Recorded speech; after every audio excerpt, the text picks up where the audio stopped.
Good evening, ladies and gentlemen, and welcome to the Rapid Drivers Community, what is the Community Super Championship, or the Super League, but more formally known as the Community Super League on Assetto Corsa Competizione. And indeed, it is the case backed by popular demand, we're kicking off Season 2 of this series as of tonight. Now, maybe the case you're thinking that it's a little bit of a deja vu is the fact we did try to do this over 2 weeks ago, but it is the case that 2 weeks ago, due to some pesky hackers who went with a denial of service attack, we weren't able to carry out our round number 1, so we decided to postpone and return once again in 2 weeks' time, knocking all of our dates back by 2 weeks. But it is the case that we're back tonight. The Rapid Drivers Club is back and ready to go and to kick off the Community Super League once again. And well, it is the case going into this second season, we're expecting some frantic, fast, and definitely exciting racing action over the course of 6 rounds. And tonight is round number 1. Our scheduled times in BST, that's British Summer Time, or UTC +1,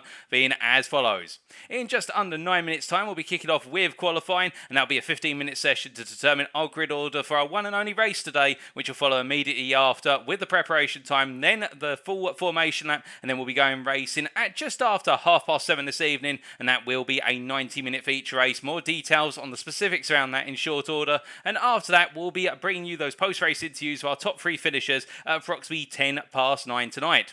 In the commentary box, you have myself, Paul TX141 Walsh, also known as Brit the Spit, depending on what media you follow me on, and it is the case I'll be bringing you all the racing action over the course of this series. Bar one round number 4, where I'm not going to be available to bring you that racing action, but alternative arrangements may be in place, but we'll talk about that schedule in short order. Tonight's broadcast, of course, being brought to you via 2 media platforms. Firstly, if you are on Twitch, you can go to twitch.tv/TX141. Alternatively, if you are a YouTube user, you could go to what is the YouTube channel of TX141TX, alternatively Paul Walsh as it's now known, and you can tune in there on YouTube. We see both chats tonight. We can see both the Twitch chat and also the YouTube chat, so do not be shy. Feel free to say hi, and I hope you're all having a great weekend so far as we're about to get some great racing underway.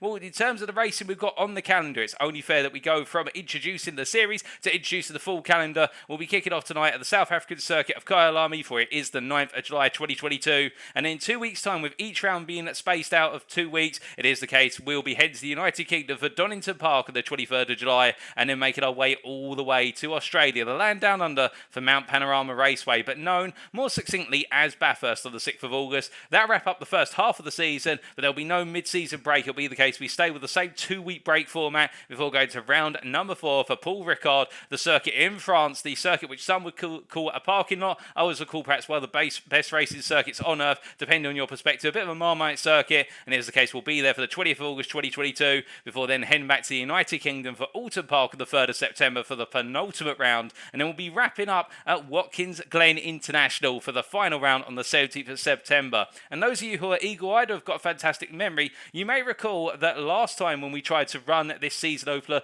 we said that round number 6 was going to be a randomly determined track, only to be determined a week before we went racing for round number 6. It is the case with the arrival of the United States DLC that arrived recently within Assetto Corsa Competizione on PC, that the organisers at Rapid Drivers Club have decided to go with Watkins Glen rather than leave it up to fate and chance, because we would like to try and bring at least one circuit from the new downloadable content, which saw the arrival of Watkins Glen, Indianapolis, and also Circuit of the Americas, or COTA in short. But we're going with the much-loved Watkins Glen circuit, and we'll talk more about it in the time to come.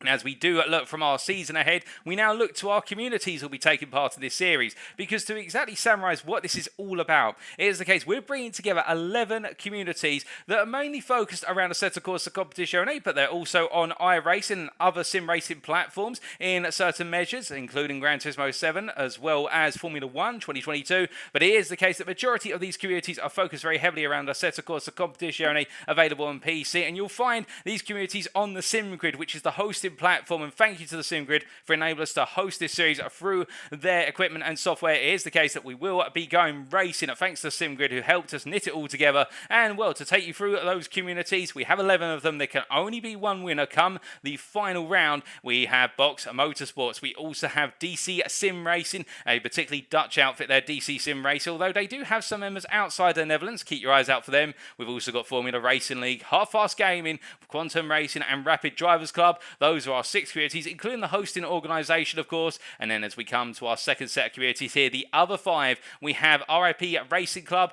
We also have Salt Community Racing, and indeed are made up by drivers such as Samir Foch, and they are your reigning champions from Season 1, and we'll be excited to see how they defend their title going into this second season. We also have their SOP Motorsport, we have the Sim Racing Collective, or TSRC, and Wild Things Racing. Now, some of you may be wondering at this point, the Sim Racing Collective, hold up a second, they sound not quite familiar, given the fact that 2 weeks ago we mentioned there was a community here called On The Limit Racing, or OTL, where it is the case that OTL has been rebranded to the Sim Racing Collective. So if you're thinking OTL, think TSRC or the Sim Racing Collective, and you're on point there with drivers such as Kieran Sharp taking to the circuit tonight. But our 11 communities, there can only be one winner, and in terms of how this works, in terms of our teams that are contributed to their respective communities, each community will have a certain number of drivers out on the circuit, each in their own cars. So this is not a driver swap series, it is a single driver series. So each driver takes a car to the circuit, and well, in the fact that they take the car to the circuit, we'll talk more about the specific cars in short order,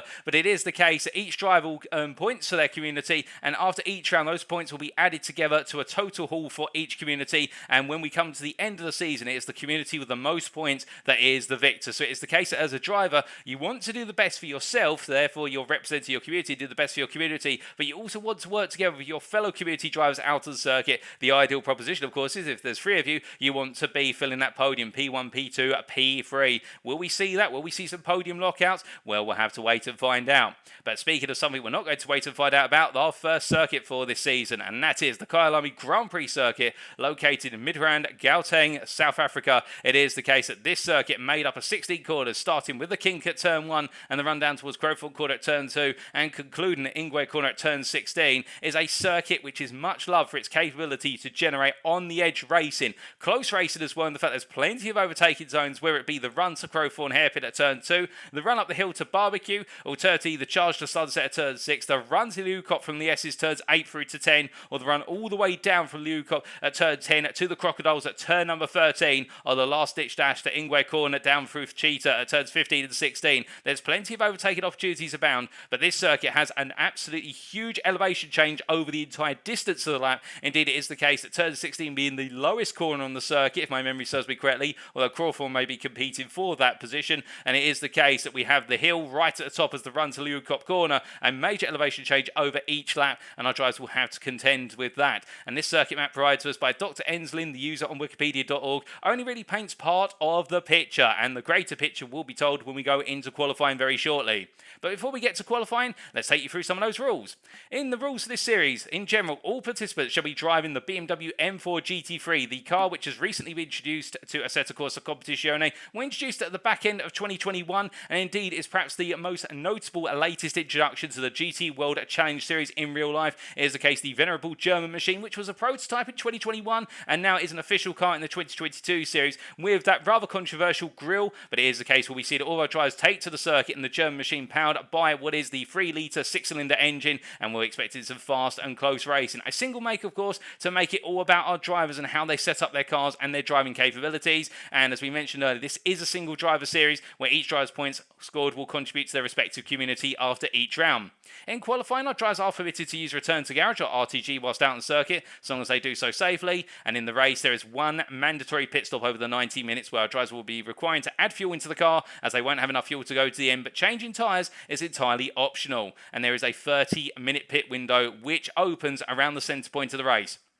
So if the race is 90 minutes long, that pit window will be based around the 45-minute mark, plus or minus 15 minutes. That pit window will run from 30 minutes into the race to 60 minutes into the race, so the pit stop must occur within that window. Well, that's enough rules, regulations and whatnot. I know what you're all here for. I am indeed as well. It is the case we're here to go racing. As we look to live pictures right now, we can see Tim Trochetta from DC Sim Racing making his way through the S's and up the hill and towards the Leeucop Corner at this time. And I do apologise, by the way, if I sound a little bit confused when we started off there. It is the case that a lot of of work is going on in the background right now with regards to running this series and trying to keep things hidden from those pesky hackers in terms of giving away the server details and whatnot. So I have been having to read a lot of guidance notes and material whilst at the same time trying to bring you this broadcast. So I may sound a little bit distracted every so often, but when we do go qualifying, those distractions will be out of the way, and then it will be in the lap of the gods to make sure that we don't have any more interruptions compared to last week. But as we see here, Harry Phillips from World Things Racing making his way through what is the left hand there of turn number 7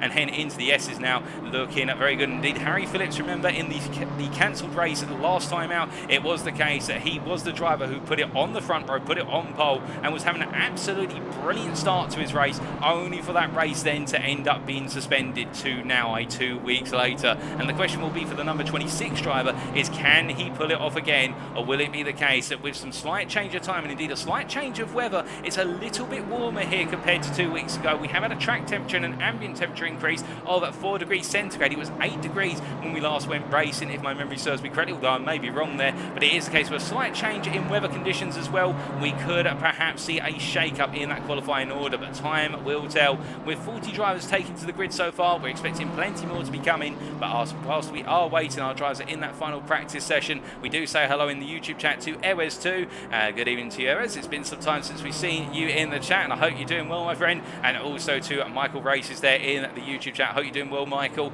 and wishing good luck to all involved indeed, and I'll wish the same as well. Good luck to everybody racing. I can't pick favourites, of course. I'm not allowed to be biased as a commentator, and indeed it is the case. 11 fantastic sim racing communities here, and well, we see the reigning champions have made the way to the circuit, and we do have one of the Salt community drivers in the form of Samuel Foch here making his way on down through the S's right now. And of course, we do know Samuel Foch, a very fast and very talented driver, and we look forward to seeing how he gets on in defending his team's championship crown here today, or kicking off that defence, if you will.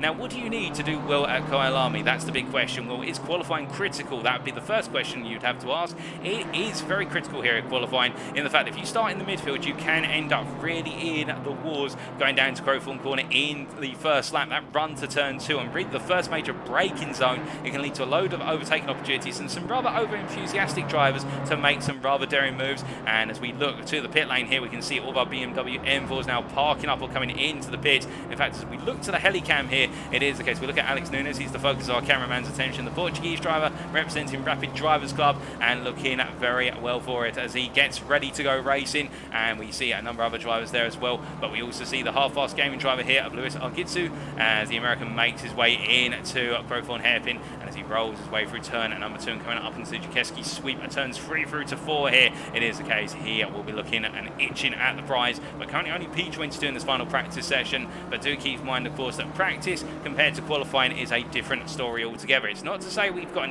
not got an indicator of how drivers can do, but it is one of those situations whereby drivers who are fast in practice may not be right up there in qualifying. Some drivers may be holding a little bit back in reserve. Well, we'll find out in just under a couple minutes time when we do kick off that qualifying session. We also say hello to Raphael Scully in there, as we see in the YouTube chat, who's wishing good luck to everybody as well, and it's fantastic to see so many of you tuning in. And well, do let me know who you're cheering on in the chat if you have access to chat at the moment, and again, don't be shy, feel free to say hi. We don't bite here, as it looks like Sunset Corner has bitten Matt Leyland and pulled him well wide there, understeering wide, and the RIP driver will not want to make that mistake twice as he returns to the pit. And indeed, a number of drivers could be caught out here today. Kyalami, one of those circuits, when we're talking about what do you need to do well here, you do need to have your head on in terms of nailing each and every braking zone, because the sweeping nature of the majority of the corners here means that you want to carry as much speed into the corner and through corner apex, but carry too much and you'll find yourself understeering off into the distance. And that's something that just happened to Leyland there, carrying too much speed into the sunset corner of turn 6,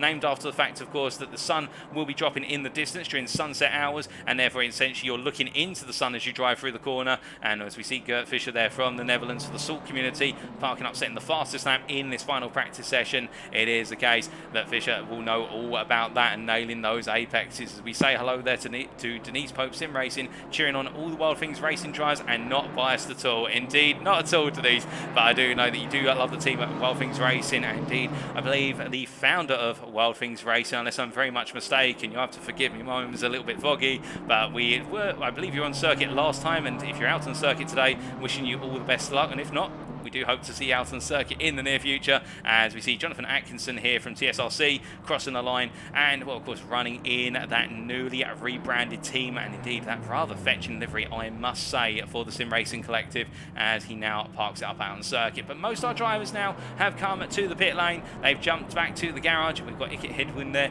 from the Salt Community, the German driver parked in there, and we've got so many drivers itching and ready to go. We've just got 1 or 2 drivers still out on the circuit right now, I believe, finishing their final practice laps, and that's why we're taking a little bit longer to go racing.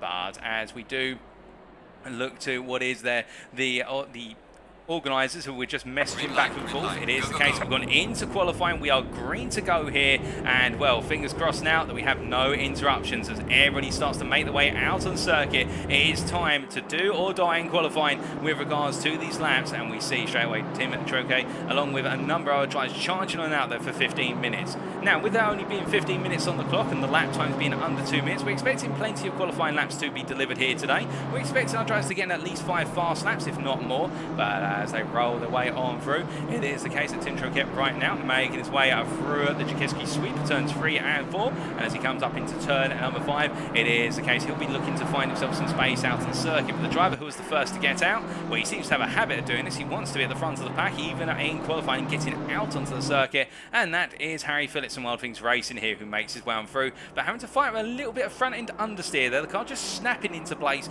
through turn at number 7. I do think it's the case they're just trying to get those tyre temperatures up, and with it being, of course, night time here, it is the case local time at the moment, coming up to 20 past 7 in the evening in South Africa. It is the situation where we're expecting ambient temperatures to be quite low, and therefore drivers are going to have to work especially hard to get some tyre temperature in. It will be the case those brake ducts are going to be closed up, and we will see drivers be quite aggressive with their braking inputs on these warm-up laps to get themselves all set and ready to go. And we will be riding on board with the Wild Things Racing driver very shortly to bring you our first flying lap of the session.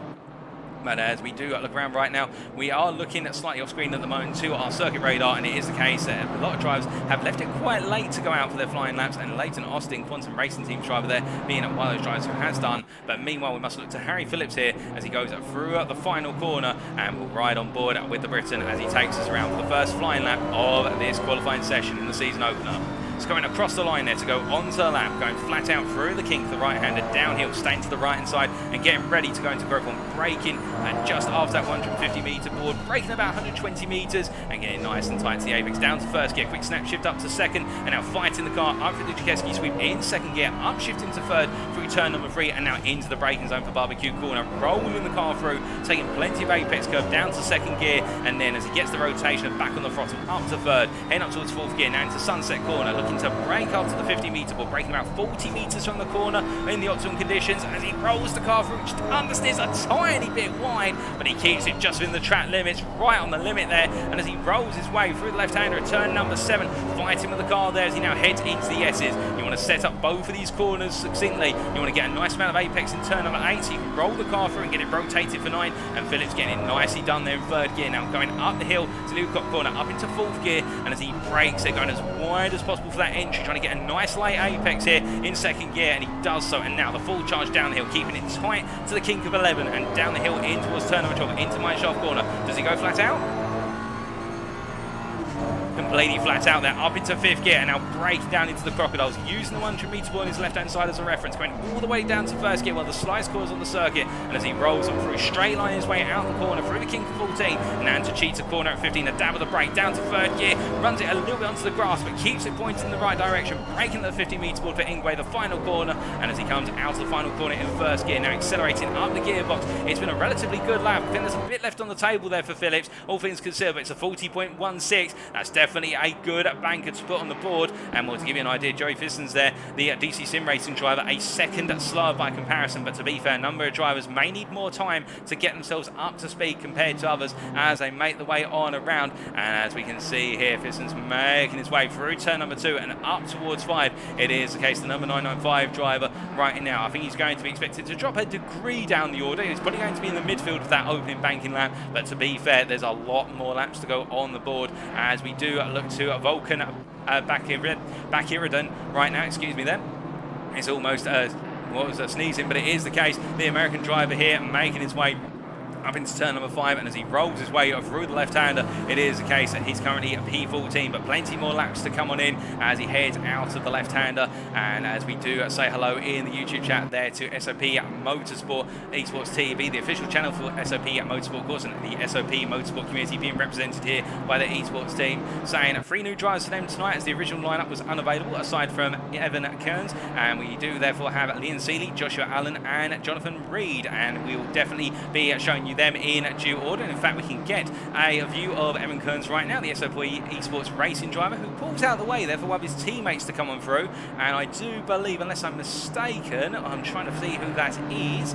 That is the number 223 driver of Joshua Allen, and it is the case. Joshua Allen, a new recruit to the SOP Esports racing team, and did a very fast driver, starting to make his name known. He did compete in a number of the next gen racing Assetto Corsa Competizione GT3 series in 2021, and was a good midfield competitor, albeit is the case, I believe back then he was running the McLaren 720S GT3, whereas now he's gone to the M4, of course, that mandatory car choice for this series. And well, Joshua Allen in the 223 car will be looking to do his utmost today to try and put it right up there. And to be fair, right now he's currently P3. He's definitely putting it up there as he makes his way through the right-hander of turn number 15 and down towards 16. But he drops to P4 there, and plenty of laps to come in, as we see that Fisher there has gone faster than Harry Phillips by a 10th of a second as more flying laps are coming on in. And I suspect we're going to be seeing plenty more times head towards the 39s. Will we see a 39 this qualifying session? I think we could, if a driver hooks it up, plus on top of that gets a bit of toe somewhere on the lap. We could be seeing some good 39s coming on in.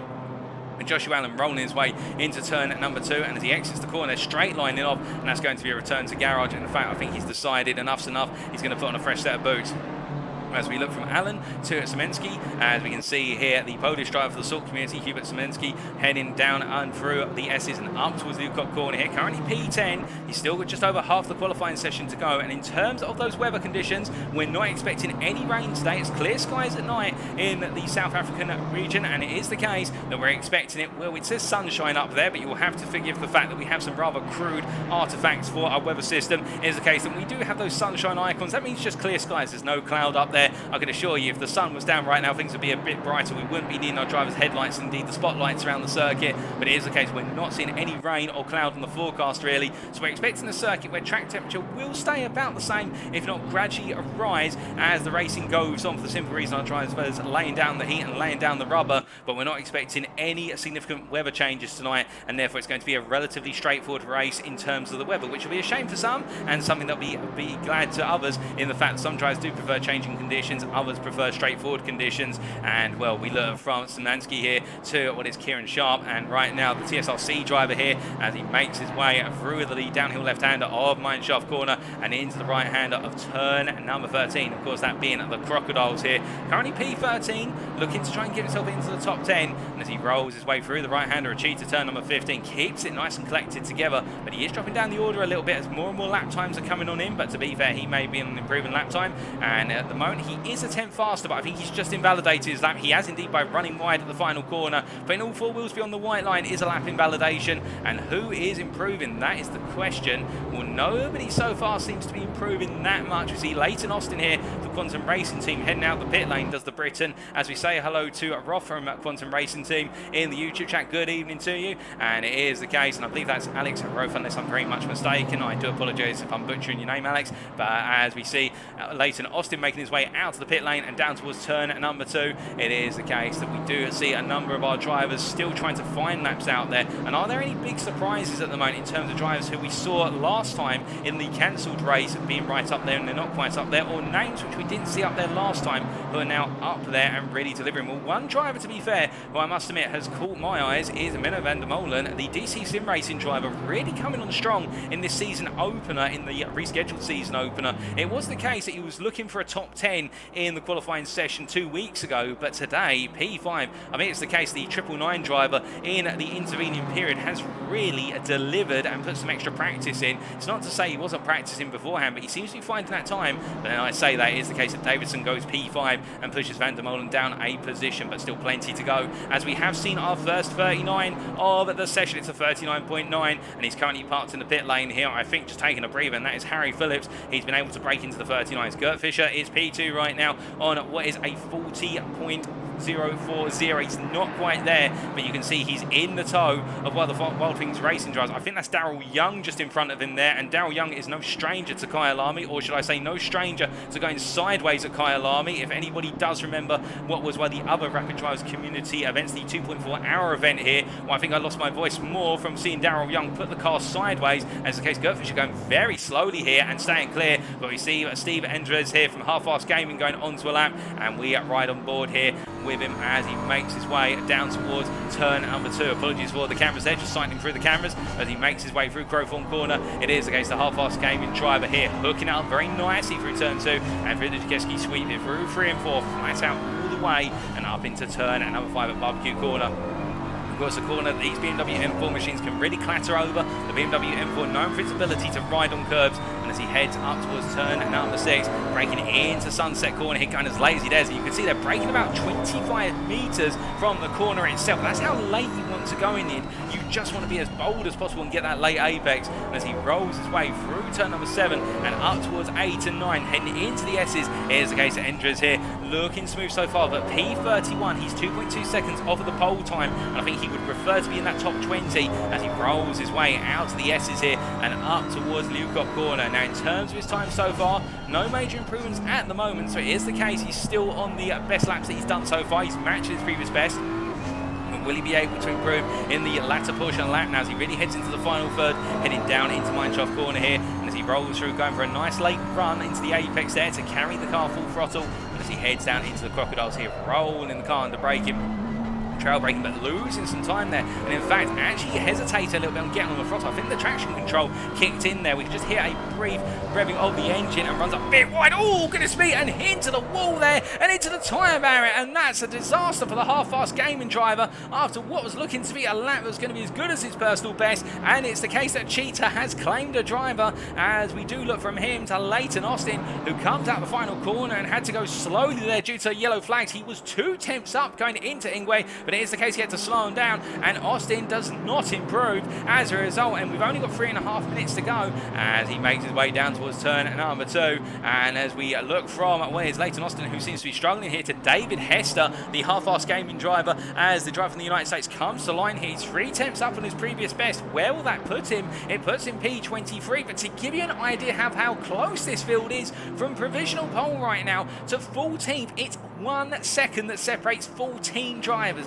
That's right, 14 drivers in the space of 1 second. That is tight. There's no question about that. And Ickett Headwind right now, where he's parked to the pits, he may have time to go out there for one more lap if he goes quickly, but time is wearing down. I think Harry Phillips feels as though he's got everything done. He hasn't gone back out since setting that 39.907. Can anybody spoil Wild Things Racing opportunity here? Well, right now, one driver who's currently a 10th up on his previous best. He was briefly purple coming out of turn number 6 at Sunset, but he's got a lot of traffic here. That is Gert Fisher from the Salt community as he makes his way up into Leucop Corner here, and will he be able to get the job done in the 878 car? He's looking fast. He's right there as he heads out of Leucop Corner. You can't see it on your screen right now, but on my timing screen that's off the monitor, it is the case. I can tell you he is matching Harry Phillips' time, but he's got so much traffic in front of him. You can see he's flashing his lights here. He's not happy as he dives to the inside into Crocodiles. Now, will that compromise his line? I think it's going to hurt his line massively. He's still just on the verge of matching Phillips' time, but I think they're a little bit of oversteer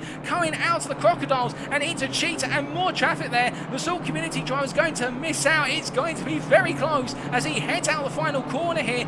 Will it be enough, or will he have to go again? I think he's going to have to go again. It's not going to be enough, or is it? No, it's not enough. He actually lost out there in the traffic of 40.062. It's the case how the Dutchman will have at least one more chance, and if he can deliver it this time, if he can find the track space, I think right now Wild Things Racing may be glued to their screens down in the pit lane with regards to the fact that we'll be watching him and praying that he doesn't find the space he needs to deliver that lap, because right now Fisher is looking very fast, and that would have been if he'd nailed the lap of 39.89. That's how close it is between him and Harry Phillips. But meanwhile, what about Joshua Allen, I hear you ask? Well, the SOP Esports Racing driver here making his way through turn number 12 and into 13 and 14. Now coming through the Crocodiles, he's P3 by a comfortable margin of 1.5 tenths as he goes quite slowly here into Cheetah. He's backing it up. He's got nobody nobody behind him. Doing a little bit of side-to-side weaving here. Joshua Allen knowing that he can use the space he's afforded himself to get himself set for the ultimate lap. He heads on out here, could we see him jump onto that front row? We'll have to wait and see as we say hello there to the official Half-Arse Gaming YouTube channel.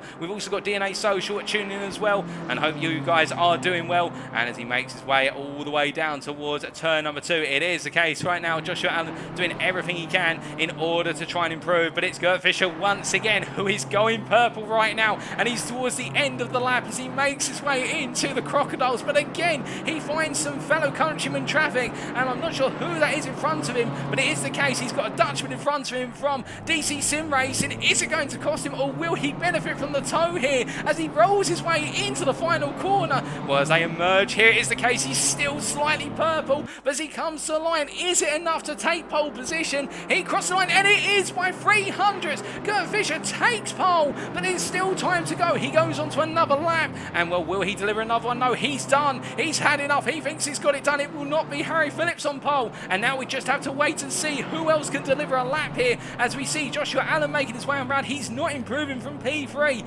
Well, who else have we got out there improving? Well, we've got Jonathan Atkinson here coming out the final corner. He's currently P19, but he's 3 tenths up, and as he comes to cross the line, what will Atkinson achieve here? He moves to P13. A good jump there from the British driver for TSRC. Now, who else will be able to jump ahead of him? Not too many more improving. We've got Tim Troquet here making his way around. He's halfway through the lap as he heads through turn number 7. And as he heads into the S's, here's the case the Dutchman here from DC Sim Racing will be thinking about trying to get himself up into that top 15. He won't want to be starting all the way down the order.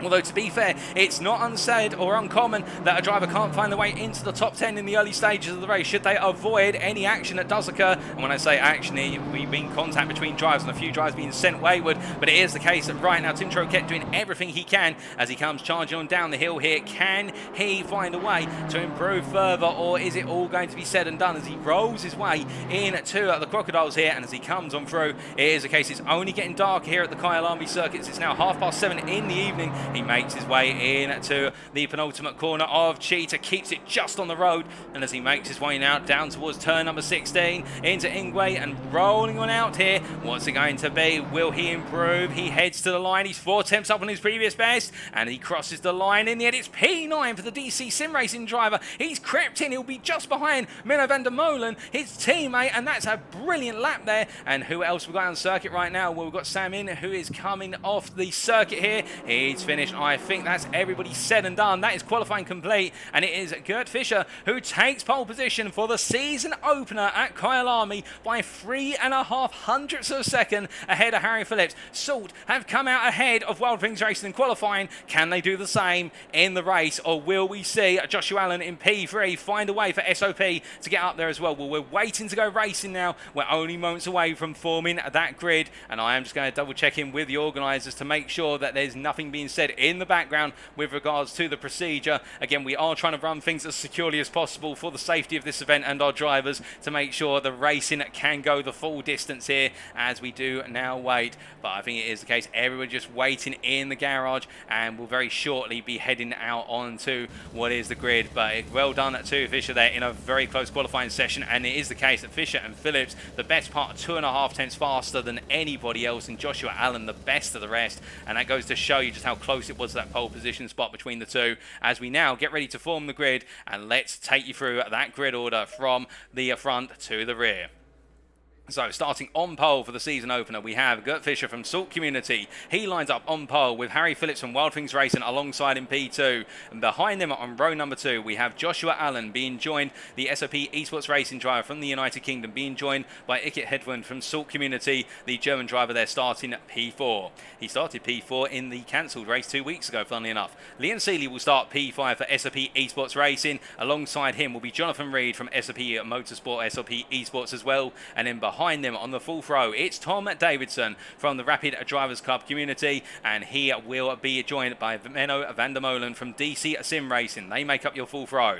In P9, starting off our fifth row, another DC Sim Racing driver in the form of Tim Troquet. A brilliant qualifying session for DC Sim Racing, 2 drivers in the top 10. They'll be very pleased with that. Samuel Foch starts P10 in a difficult day for the driver in qualifying, the Salt Community driver who was P3 2 weeks ago. It is the case he'll be starting P10 today, but expect him to come charging up the order if he can.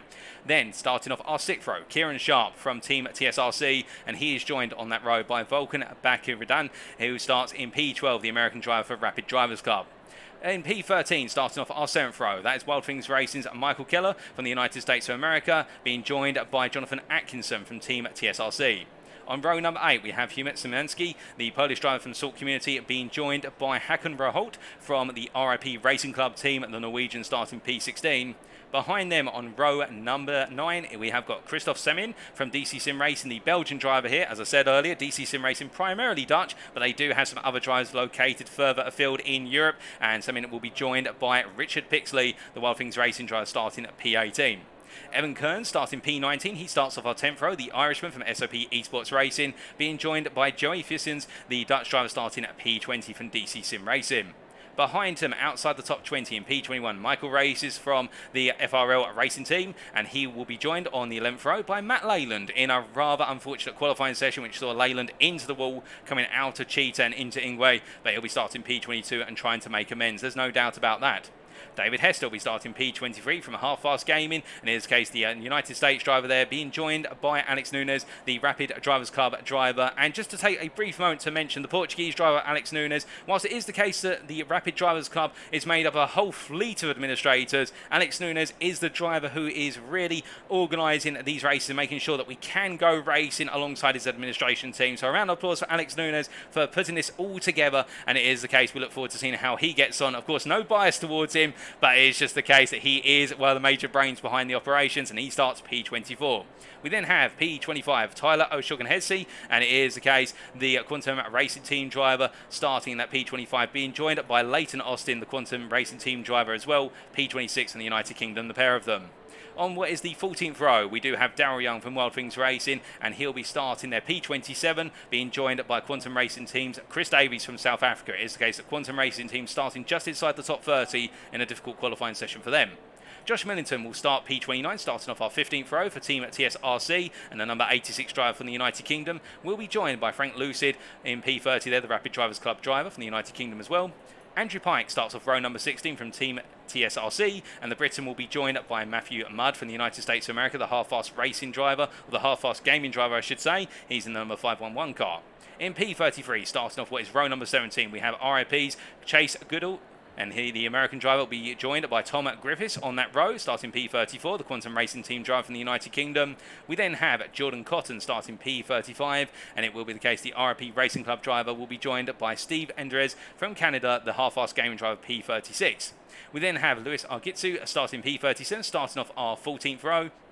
Our 19th row, I should say, doing my maths correctly. The Half-Fast Gaming driver there from the United States being joined by James Williams from FRL, the British driver starting P38. And then we have Christopher Gedman started off our final row in P39 from FRL, and the British driver being joined by Ian Thompson from FRL as well, starting P40. In a difficult day for FRL, not able to qualify high up there, and they'll have a lot of ground to make in the race. But as we look from the back of the grid to the front of the grid, as we look to the helicam here, and we jump all the way to the front, it will be to Gert Fischer, who very shortly for Salt Community will be taking us away for the formation lap, and we'll be getting racing when we come around to the start line a lap later in what is a manual double foul rolling start for 90 minutes of racing action. Of course, they have the full lap to get the car warmed up, to get themselves set, and in the minds of Fisher, he'll be looking to get the best possible run to turn number 2 down towards Crowthorne and to hold off Harry Phillips, who no doubt will be looking to try and come on through very rapidly indeed. But as we do look down to the circuit, it is the case that Gert Fischer gets away, and we get the manual double file formation lap underway as well.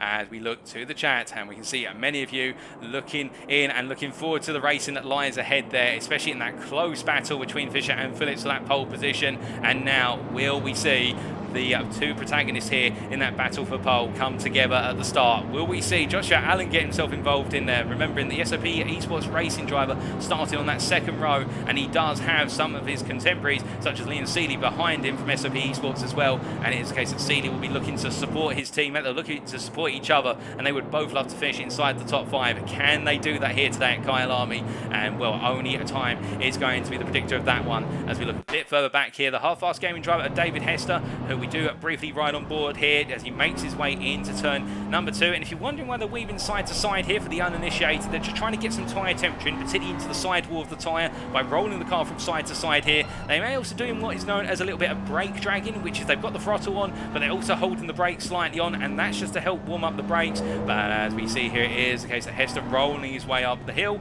through what was their turn number 5 at Barbecue Corner. Behind him, that is Alex Nunes getting very close for comfort. They're all line astern at the moment for the simple reason they can afford to be, but once they go through where's Mineshaft Corner, we will expect, when we say the leaders go through Mineshaft Corner, our drivers will be given the command to hurry up and make their way into the manual double file formation for the start, and then we'll see all the field come charging up together. But right now, Hester and indeed everybody around him, further up the road and down the road, all trying to get themselves up to temperature with the car, getting those brakes up to temperature, getting those tyres as warm as possible. It's all a part of trying to get the car ready to go racing, and the warmer the tyres and the brakes are before they go racing, the better and the more aggressive they can be in that run down towards turn number 2. Of course, you don't want to be too aggressive. I think some drivers will be itching and chomping at the bit to go racing, given the fact they've had to wait effectively an extra 2 weeks to go racing. A lot of these teams, indeed every team, has been preparing for over 4 weeks of this race, and now we are only moments away from seeing it get underway. And the one driver to watch out for in the top 10 starting P10, Samuel Foch, the Salt Community driver, having a difficult day in qualifying. Expect the Triple Eight driver to really try and come through the pack quickly. He's very fast in race conditions. And will he be able to get himself up into that top 5? And if he can, how soon can he go hunting after the podium? We'll have to wait and find out, as now our drivers are given the hurry up to make the way up towards the Crocodiles and get into formation here. We're not long away from going racing as we do look to the helicam, and it is the case as we see everybody now stacking up together into the Crocodiles. It is the case, most of our drivers now in formation as we look to Evan Kearns here, the SOP Esports racing driver from Ireland, starting on what is that 10th row there. They make the way through the corner and now down towards Cheetah, and with only 2 corners to go before that start gets underway. We look to the front of the field to Gert Fischer here as he heads on down through turn number 15. It'll then be Ingwe, and then we go green at the start-finish line, and it will be to the Dutchman of Gert Fischer from Salt Community to get us underway for 90 minutes of racing action here at Kyalami in South Africa.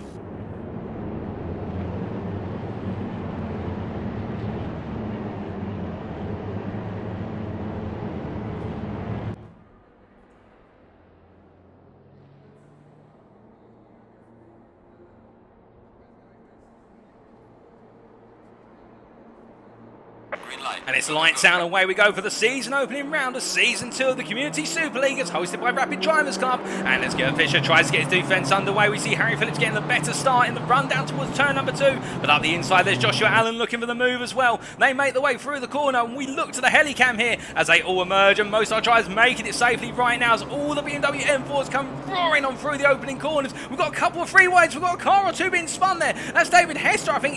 David Hester avoiding the contact there. We've got a couple of drivers pointing sideways, coming through Lukop, and as they make the way now, not through Lukop, my apologies, through the Jakeski sweep, and as they make the way through Barbecue, we've still got battles going on, including Hakon Roholt here, battling side by side with Christopher Salmon as they make the way through Sunset. It's the case, a lot of drivers going for those early opportunities. We've got a drive-through penalty for Griffiths already for being out of position on the formation lap, and as they make the way through turn number 7, now we start to see all of our drivers settling in, but Harry Phillips has got to the front of the field, passing through the opening couple of corners, although we didn't see the pass completed. He was side by side with what was Fisher running up through into Barbecue, but right now Fisher is behind as they make their way through Lukop corner and down the hill towards Mineshaft they go. They come charging on down the hill, and as they make the way on down here, it is the case now everybody starting to settle down as they come roaring on down. Looking a little bit further back here, we can see it is the case. We've got 2 wide there. I do believe that's why the Rapid Drivers Club driver's been in the woods, but I'll focus on Kieran Sharp here, who's trying to hold on to P10 right now as he rolls his way under braking into Crocodiles, and as he does, we can see behind the Tim Troche really under pressure here as Szymanski as they make the way into Cheetah corner, and as they do, Szymanski's not going to give in. He stays on the inside. Troche's not too happy with that. He flashes lights there, and it is the case that behind Michael Keller tries to get an opportunity here.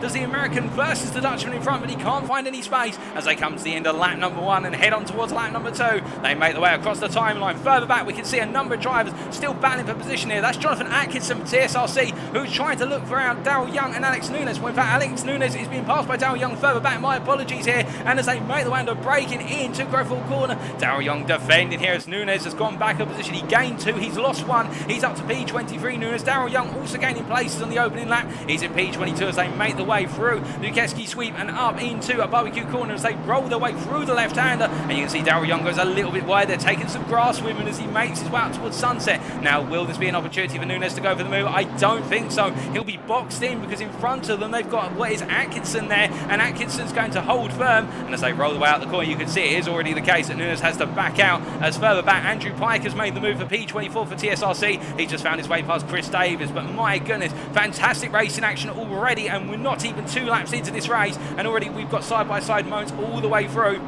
As we see Andrew Pike here making his way through the right-hander of the S's, the turn number 9 portion of it. And as they head up the hill, it is the case that in the midfield, it's definitely still getting very feisty. A number of drivers trying to find the way on up the order. And here's Frank Lucid, the Rapid Drivers Club driver, really having a difficult start to this race as Chase Goodall is off circuit there. And that's the RIP Racing Club driver getting it wrong at Lukop corner. And the American now has to rejoin. He's going to drop 2 places to John Cotton and Matthew Mudd. He's now down to P31. Behind him, James Williams at the side-by-side there, with Matt Leyland under braking into the Crocodiles. That's Leyland on the inside in the 41 car, and Leyland gains the position as James Williams loses out there under braking. And as they come charge out the corner and into Cheetah corner, it is the case, whether it's up the front of the field or down towards the back, everybody itching for the moves and for the overtakes. But we must look from the back of the field to the front of the field, because after taking the lead of this race, Harry Phillips right now is starting to open up a lead on Gert Fischer by 6/10 of a second as they go onto lap number 3 here. But remember, it is the case that Harry Phillips may be pushing hard right now, but we don't know how the strategies are going to play out. Will he be needing to put more fuel in the car compared to Fischer, for example? Is it the case he's decided to go light for his 2 stints, or is it the case that he's gone heavy and Gert Fischer's the opposite? You never know. And that's the thing, of course, with the racing and the strategy. When you have a mandatory pit stop, we do have to wait and see how it plays out in practice. And with the race being 90 minutes, that does throw some extra dynamics into the pit stop, as we do see Menno van der Molen meanwhile staying P5. And to be fair, van der Molen's had a pretty quiet start, and I think he's very happy with how this start has gone in his race, albeit right now I don't think he'll be too happy by the fact he's got Seeley behind him. And as we ride on board here looking back for Menno van der Molen, you can see that is Leon Seeley who is closing up there, the SOP driver, as they roll their way to Lukop, and Seeley getting very close there under braking. But to be fair, you can brake very, very late into Lukop. It is the case that hairpin has multiple lines, and as they make their way now down through Mineshaft very shortly, van der Molen gets the better exit out of turn 10 through 12 he goes, and holds onto the position very nicely here. But Seeley definitely showing those fangs already, baring its teeth as they make the way through the Crocodiles here and down towards turn number 15. But as they come rolling in sequence, you can see all the headlights of the BMW M4s there, all in fantastic fashion. Seeley goes wide. He brings the car back together. How he's got to be careful of those track limits, 3 of those, and the 4th one, and you're going to be picking up a drive-through penalty. But it's not the case so far, as meanwhile we're hearing that Tim Troquet has gained a position there with Hubert Szymanski going a bit wide, coming through Cheetah. We saw another driver going off. That was Szymanski who got it wrong, and as a result, now Troquet up to P11 as they make the way on to another lap here. But Troquet having lost a place at the start of this race, now regaining that place he lost, and it is against the Dutchman pushing on as they make the way up through turn number 2 once more. As they come rolling on through here and up through Wojciechowski sweep, it is the case that we can see a little bit further down. Evan Kearns here starting to build up a bit of momentum. He's just set a personal best on that last lap, and as he makes his way up the hill this time, the SOP Esports driver in at P17 making his way out to the left hand there, Old Barbecue, and heading up towards Sunset. He's breaking away from Hester behind and going after Salmon for P16. He's currently P17 Kearns, and right now after a difficult qualifying session trying to push on. Hold up a second, that is the American of Volkan Bakiridon off the circuit there at Sunset, and he's going to rejoin. He's got to be careful about that. What has happened to the American? Well, we take a look back here as our cameraman focuses on what happened 30 seconds ago, and it is the case where he was okay coming out of Barbecue. Now, he was very close there to what was, I'm trying to figure out who that is. That's one of the Wild Things Racing drivers there, and as they made their way into the court, oh, goodness me, and there was contact there with the number 8 car, and that was Michael Keller. A small bit of contact, that looked like a little bit of netco contact. In fact, it was the tiniest tap, if that, and in the end, it is the case that we have seen our Rapid Drivers Club driver into the wall at Sunset, and he stayed off circuit there and rejoined safely, but he's gone all the way from battling for P13 down to P27 with a wounded BMW M4, and that's not a happy place to be when you're not even 10 minutes into a 90-minute race. But as he makes his way now in towards turn number 13, for those wondering with regards to incidents, how they've been policed, they'll be policed after the fact, they'll be policed post-race. We don't have a live stewarding team here today. Here's the case, we only have post-race stewarding, but I do know the stewards at Rapid Drivers Club are very thorough with regards to invigilation and whatnot. So if it is the case that our drivers have been caught being a little bit naughty today, they will be punished. Not to say the Wild Things Racing driver was naughty, that's for the stewards to decide if it does get reported, but just pointing it out there if you're wondering where's the live stewarding. But meanwhile, Josh Millington here, he won't be thinking about where's the live stewarding, he'll be thinking about where's the speed as he heads down into turn number 2 right now. The TSRC driver in the number 86 car finds himself sandwiched between the Rapid Drivers Club drivers of Frank Lucid ahead of him and Volkan Bakiridan behind. Bakiridan, of course, should have the pace to come on through very rapidly, given the fact he out-qualified the TSRC driver, but in return, with the damage he's got, does that prevent him from looking for the move?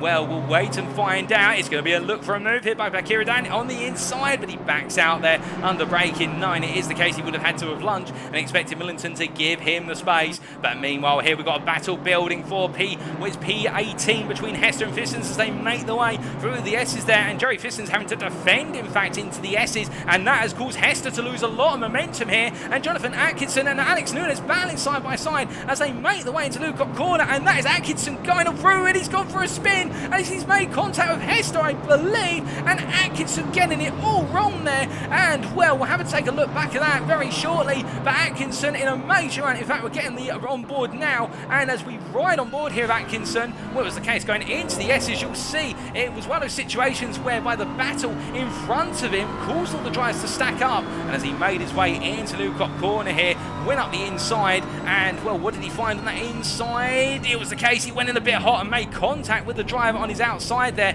but I do wonder whether he would argue who was turned into, but that's the case for the stewards to discuss there as well, as that was David Hester on his outside, and well, the two of them there tried to make it into a one-wide situation, and 2 does not go into 1, and Hester, I think, would argue that he had the right to turn into the corner, and Atkinson would argue that he'd put himself on the inside, but that's one for them to deliberate after the race. But meanwhile, as we look here from Jonathan Atkinson to what is Kieran Sharp, it is the case of Kieran Sharp battling for P10 right now, and in fact, he's dropped down to P11 since we last looked at him. It was the case he's ranked P11, and Tim Troquet has gained the place on Kieran Sharp, and I believe, in fact, he's had a bit of an off track. I think the two drivers have come together, but speaking of drivers coming together right now, there's Jonathan Reed in P8 here, who finds himself under major pressure from Davidson. Samir Foch is in P7 and already off up the road. Remember, I said Samir Foch was going to gain place at the start of this race. We're 10 minutes in, and he's already gained 3 places, and he's still charging after Seeley now, who is in P6. But we focus here on Jonathan Reed, the SOP motorsport driver, who, as he rolls his way into Lucock Corner here, he's really stacking up the drivers behind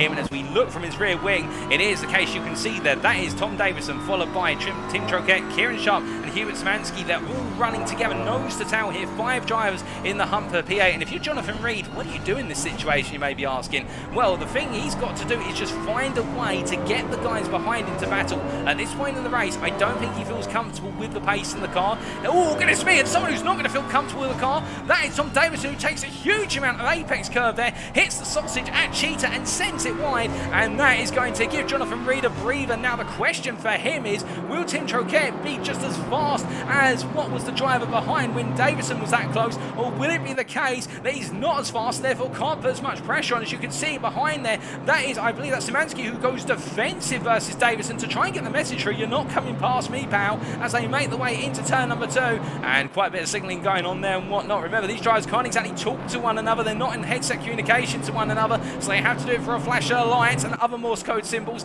and sometimes a quick weave to the inside into a corner, and then weaving back onto the racing line is almost as if to say, you dare try it, as they make the way into turn number 6 here. But of course, excessive weaving or dangerous weaving will raise a question mark with the steward, so it all goes part and parcel as Tim Troquet tries to head into turn number 7 here, trying to gain on Jonathan Reed in front. But in fact, Jonathan Reed, since not having that pressure on him, is now going on a personal best here. So I think it's the case that Jonathan Reed, now that he's got a bit of space between himself and the pursuing pack, feels a bit more comfortable, and he can deliver those laps. And indeed, that's sometimes what it takes. Sometimes you don't like being the hunted. I can tell you, being a sim racing driver myself, when you are being the hunted, it can have a weird effect on you as a driver. You normally end up going slower because you spend more time looking in the rearview mirror, and I think that's what Reed may have been doing there, because he's definitely right now lighting up his personal timing screens in the fact he's already gone 4 tenths faster than his previous best, and he is pushing, and Troquet is actually being dropped by him very gradually, as meanwhile Kieran Sharp, running in at that P10 position, is right now under huge pressure from Hubert Szymanski as they roll their way through the Crocodiles once again, as they head all the way through into Cheetah Corner here. They come towards the end of lap number 7 in due course.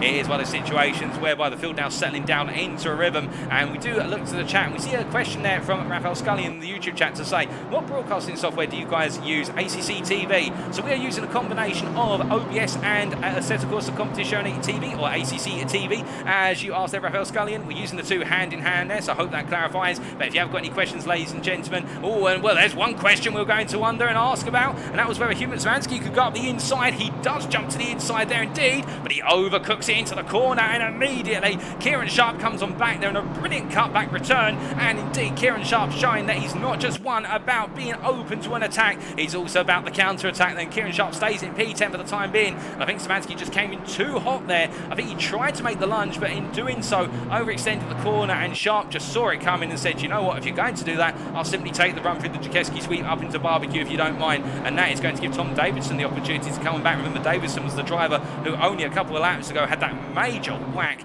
to the sausage curb at Cheetah and sent the car wide. He dropped all the way from the hump for P9 and P8 to what was down to P12, and now he's trying to go hunting once again as they make the way up the hill and into Lukop corner. But as they do, it's the case that the battle for just being inside the top 10 is only heating up. Meanwhile, the battle at the front of the field has spaced out somewhat, I can tell you, as we look to Harry Phillips here. In our top two, in fact, that's Harry Phillips, and here's Gerd Fischer as they make the way through Cheetah corner. And Harry Phillips right now is lapping a couple attempts a lap faster compared to Fischer as they come to the end of lap number 8 and head on to lap number 9. But it is the case the two drivers here exchanging lap times compared to Joshua Allen, who finds himself in P3 right now, and well, he is being caught up by P4 driver here, Ike Hedlund, as the Salt Community driver from Germany, closing very gradually here, taking a couple attempts a lap out of Joshua Allen, although on that last lap he only took a 10th out of him, as well, in fact he only took a 100th out of them as they make the way in to the turn 2 Crawford hairpin once again. But right now it is the case that battle for P3 is starting to come together a little bit. But I can tell you one driver who is starting to get close to his rival, and that is Samir Foch here, the Salt Community driver, chasing after what is Leon Seeley as they make the way through barbecue. And the Salt Community driver here, definitely after starting in what was P10, is showing his credentials in terms of that pace. He's got top 5 pace here today, and he's now unleashing it as he goes hunting after Seeley, rolling there through Sunset Corner and up towards turn number 7. But the thing is, of course, for Seeley, he'll be wanting to go quite defensive here, I would imagine, given that Leon Seeley's in a rather nice position, P6, and he's not going to give it up in due order in any means unless Sam Foch really sends one on him. But we'll have to wait and see how that move comes in practice, as we do ride on board here with Sam Foch as he makes his way out of the S's, and you can just see how much he's closed up over the course of this lap so far as they roll into Lukop corner. Now, can we see any differences in their approaches to the latter half of this lap? Coming through Lukop there, Sam Foch getting a little bit of extra rotation in the car by late apexing the hairpin versus what was done by Seeley there as they made their way down the hill and up towards the Crocodiles here. In fact, it does look as though Seeley's ran a little bit less downforce on the car, just opening up that gap a tiny bit, but under braking. Look how much Foch has closed up there. I think Foch really feeling comfortable in the braking zones and that rotation in the car being hooked up. But in that dirty air, you can see how the car wanted to understeer wide there, under braking into Cheetah. Just that little tap of the brakes in the car almost going off there, and that's what Foch is struggling with, I think. When he gets close to the back of Seeley, he's losing the front end rotation when he's only a couple of attempts off the back of the driver in front, and that's what's keeping Seeley comfortably ahead right now. And also, look at the straight line speed here. Foch isn't closing up in the toe. In fact, Seeley's keeping the gap constant or slightly opening it up, so there's different setups on the car in terms of the amount of downforce being run. And I think Foch at this point right now looking for a potential move when we get to the more technical parts of the circuit, particularly as he runs his way up through the S's into Lukop corner and also to run it up towards the Crocodiles. But as they head out to turn number 5, Foch going a little bit wide there again, and again it's just the case, the front end not wanting to rotate when he gets the power down and beyond the apex. And I think it's the case that dirty edge just upsetting the aero balance of the car as they roll their way up towards turn number 7. But it's interesting to see how under braking here Foch really closing up. But that's the problem though, every time he gets close the car invokes understeer and it just does not want to comply, and he needs to adjust that understeer, because if he doesn't he may find himself going a little bit wider and perhaps off into the gravel in Jordan. Although we don't hope that, of course. We don't want to put the commentator's curse on him. Instead it's just one of those things that we're starting to see, and meanwhile we look from him to the battle for what is P8 behind, and this is Jonathan Reed. Well, we were wondering whether Reed was able to break away from Troquet, and the answer is no. He's only fallen back to Troquet after a couple of laps where he's gone stronger, and this lap from Reed is actually 4/10 slower than his previous best. But to be fair, I think Troquet behind is very heavily compromised right now, running so close to the back of the P8 driver. as they make the way down through at turn number 13, and Kieran Sharp there find himself in the woods. He's got Szymanski all over the back of it, and just look how close Szymanski is. The salt driver here gets really close to the back of the TSRC driver, and as they make the way into Ingwe corner, it is the case that right now Sharp under huge pressure, but keep in mind that Tom Davidson's not too far behind. As meanwhile, got a bit of a battle here, building for what is P14. That's Christoph Samin versus Hakon Roholt. Christoph Samin on the left of your picture, Roholt on the right, as they make the way to the camera. And Roholt's had to back out. They were side by side through Ingwe corner. And as they make the way down towards Crawford, that's going to be Roholt on the inside here under braking into turn number 2. But in the end, Samin's just able to outbrake his rival there. And as they make the way out to the hairpin and now up to the Keski sweep, Samin tries to open up his entry into turn 2, but Roholt's having none of it as they're so close to one another, only inches from one another. Under braking, and in the end Samin stays ahead for now, but as they make the way up towards Sunset, will we see a change in position here? It's the case that Samin goes defensive on the inside into Sunset. Roholt tries to go around the outside, and as they roll the one through, it's DC Sim Racing versus their RIP as they head up towards turn number 7, and the Norwegian driver all over the driver in front of me, all over the Belgian as they make the way out to turn number 7. Roholt's literally going left, right and centre. It's almost as he's bobbing and weaving like a boxer here. He's trying to find a move on the outside, a move on the inside. He can't find a move around right now, but it is the case as he inches ever closer to trying to go for another move here, potentially up into Lukop.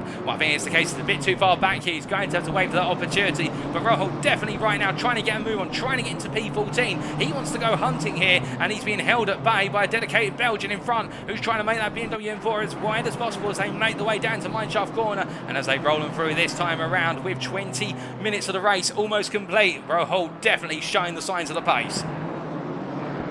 Or as they come out to Cheetah now, it is the case. Also not Cheetah, when they come out of the Crocodiles and up towards Cheetah, I should say. Roholt now backing off a little bit here. I think he's got to set himself up for the next lap as they head down to Ingwe corner, and as they roll the way on through, we look from them to a little bit further back, and with one driver who's on the road to recovery right now. He's running in P28 currently. We saw him early with that major off at Sunset. We're in contact with one of the Wild Things Racing drivers, the number 8 driver that was, who's in contact with Michael Keller. It is the case that Bakiridan here, Volkan Bakiridan from Rapid Drivers Club right now, setting his time screens alight, but he's got a lot to do. But speaking of drivers, he runs a bit wide there. Speaking of a driver who's got a lot to do, and I think he's still trying to do it, that is Hewitt Szymanski, who's found his way past Kieran Sharp. Has he got the move done? It looks like he has. We take a look back at what happened.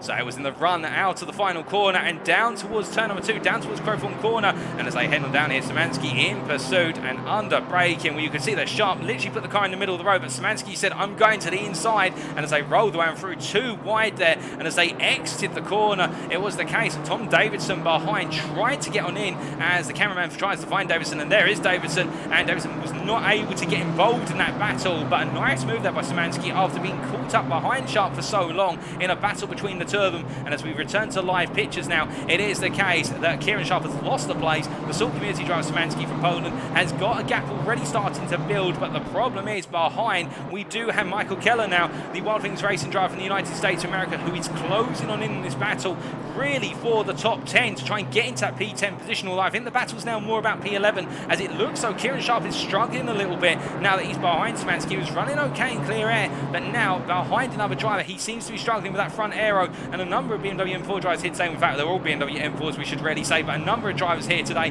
have been experiencing those challenges when they're running close to another car, and Kieran Sharp runs a bit wide there coming out of Ingwe, and as they head on to another lap, 20 minutes complete, we've still got an hour and 10 to go here plus the final lap. Sharp now under major pressure for TSRC from Rapid Drivers Club's driver there of what is Davidson as they head under braking. Davidson looks the inside, but he can't quite find it. He has to back out. He's too far back to go for the move. A bit further back I'm hearing there's been some sort of major incident, and a number of drivers are gaining places. We take a look back here. Here's Evan Kearns. I think he's battling with Alex Nunes, and he's got the place off of Nunes coming through Ingwe from what I'm hearing in my ear, but it's David Hester who's been involved in a bit of an incident, but we'll come back to that later because Evan Kearns right now battling side by side with Alex Nunes, and Nunes they're going round the outside with the Jakeski Suite to get the inside into Barbecue, and Kearns overcooking it there, going through what was Crowthorne. If somebody says that I get the joke about Barbecue and overcooking, I didn't mean it. It's the case as they make the way to turn number 6. Kearns finds himself out on the inside. inside, sorry, in the outside. It's the case that Nunes on the inside puts his elbows out there and keeps Kearns at bay as they roll the way into turn number 7. Nunes definitely getting his elbows out, as meanwhile a bit further up the road, it is the case that we can see here Hakon Rahol has found his way at long last past Christoph Samin. Now, how has that happened? Well, it's the case he's done it, I think, in through Sunset and into turn number 7. I think Samin's actually had an off track, as meanwhile a bit further up the road, we've got the battle here between Kieran Sharp, and also not between Kieran Sharp, it's Michael Keller versus Tom Davidson as they roll the way through Mineshaft and now down into turn number 13, as into the Crocodiles, and Keller trying to look for the move here as they make the way in towards Cheetah, but he can't find it right now for P12 as Davidson there holds onto P12. Kieran Sharp staying in that P11 for now, but Sharp definitely struggling as they make the way into Ingwe Corner as they roll on through here. No change at the moment, but it's so close between these guys as they make the way across that timeline.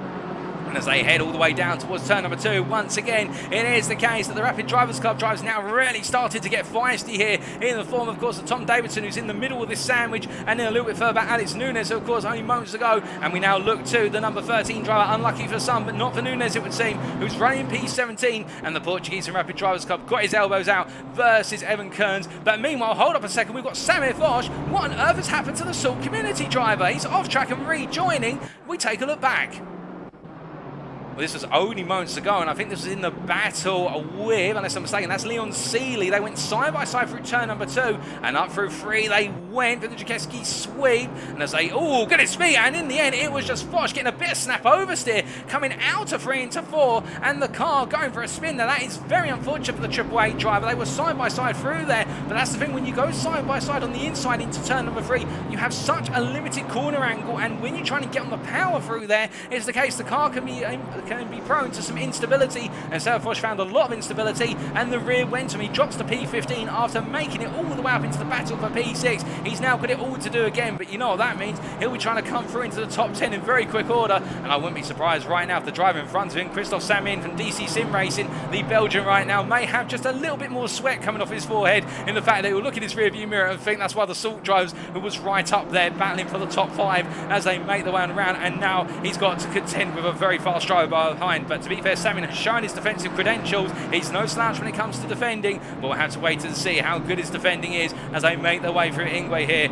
But as they roll their way through there, we see a comment in the YouTube chat from Cornelius Ev saying that it is the case that Alex doing his thing, referring to Alex Nunes, of course. He's not on camera at the moment, but indeed Alex Nunes doing his thing in battling and whatnot. But we do look here from the battle for P14 to what is Joey Fistons in P19. It looks as though here we've got a 2x2 formation, but this isn't Noah's Ark. It is the case right now. They're battling position. Hurrah as they come down through turn number 1 once again and head up towards turn number 2, and the Dutchman here, Joey Fistons, holding firm, and behind that is Daryl Young and Jonathan Atkinson going side by side. Daryl Young on the inside, I do believe, and well, that's Daryl Young on the outside, that's Atkinson on the inside, my apologies. And as they roll their way through turn number 3, it is the case that Daryl Young falling into position there, but he's under a lot of pressure, and oh goodness me, there's contact there by the looks of things between Daryl Young and Josh Millington as the TSRC group. Well, it's the case, we've got 2 TSRC drivers in the mix, and it's now Daryl Young who's gone for a spin at barbecue, and that is very unfortunate there. They were so closely packed together, and in the end it's going to either be one driver giving way or somebody being sent for the spin,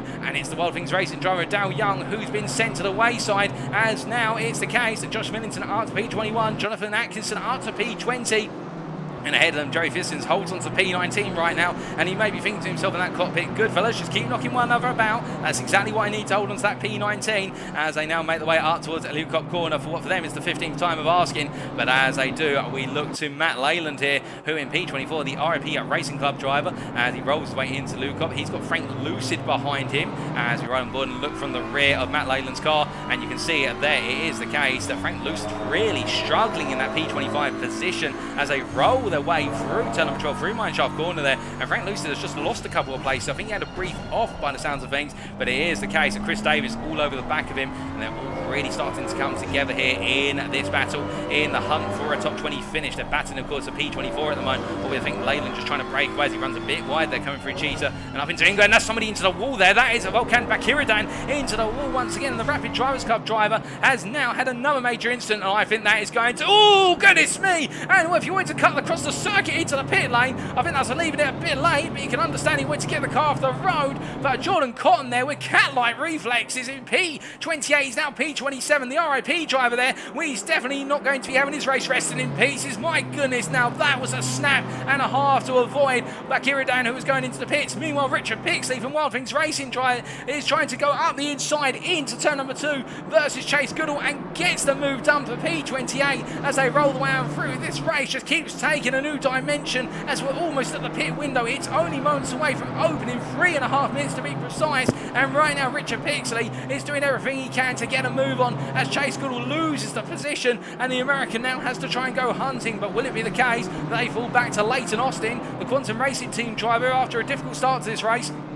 Is now running P30 and trying to push on as they come on through here. Turn number 7, we'll have to wait and see, but it's really starting to open up outside the top 20. A lot of drivers really battling hard for position, and we do love to see it, of course, not just at the front of the field, but all the way through the field, and we are being gifted with that here today at Kyalami as they make the way on round. And well, in terms of those track conditions, that track temperature staying with the ambient of 10 degrees centigrade. Temperature has dropped to a degree as we're getting later into the evening, but as we said beforehand, it's the case that temperature not really moving from the ambient for the simple reason that we've got clear skies and no sign of cloud, and that temperature is not going to be coming down too rapidly as they roll their way down through 12 and in towards 13. But as they do here, we look from Leighton Austin all the way out to the front of the field, and well, we're not going to forget about our leaders, but Harry Phillips is still your race leader, almost at the half an hour mark now. He is 2.5 seconds clear of Gert Fischer as they make their way through the S's. There is Harry Phillips and there is Fischer behind, and these two in a world of their own. You then have to look a long way back to find Joshua Allen, who is 7.5 seconds back in P3,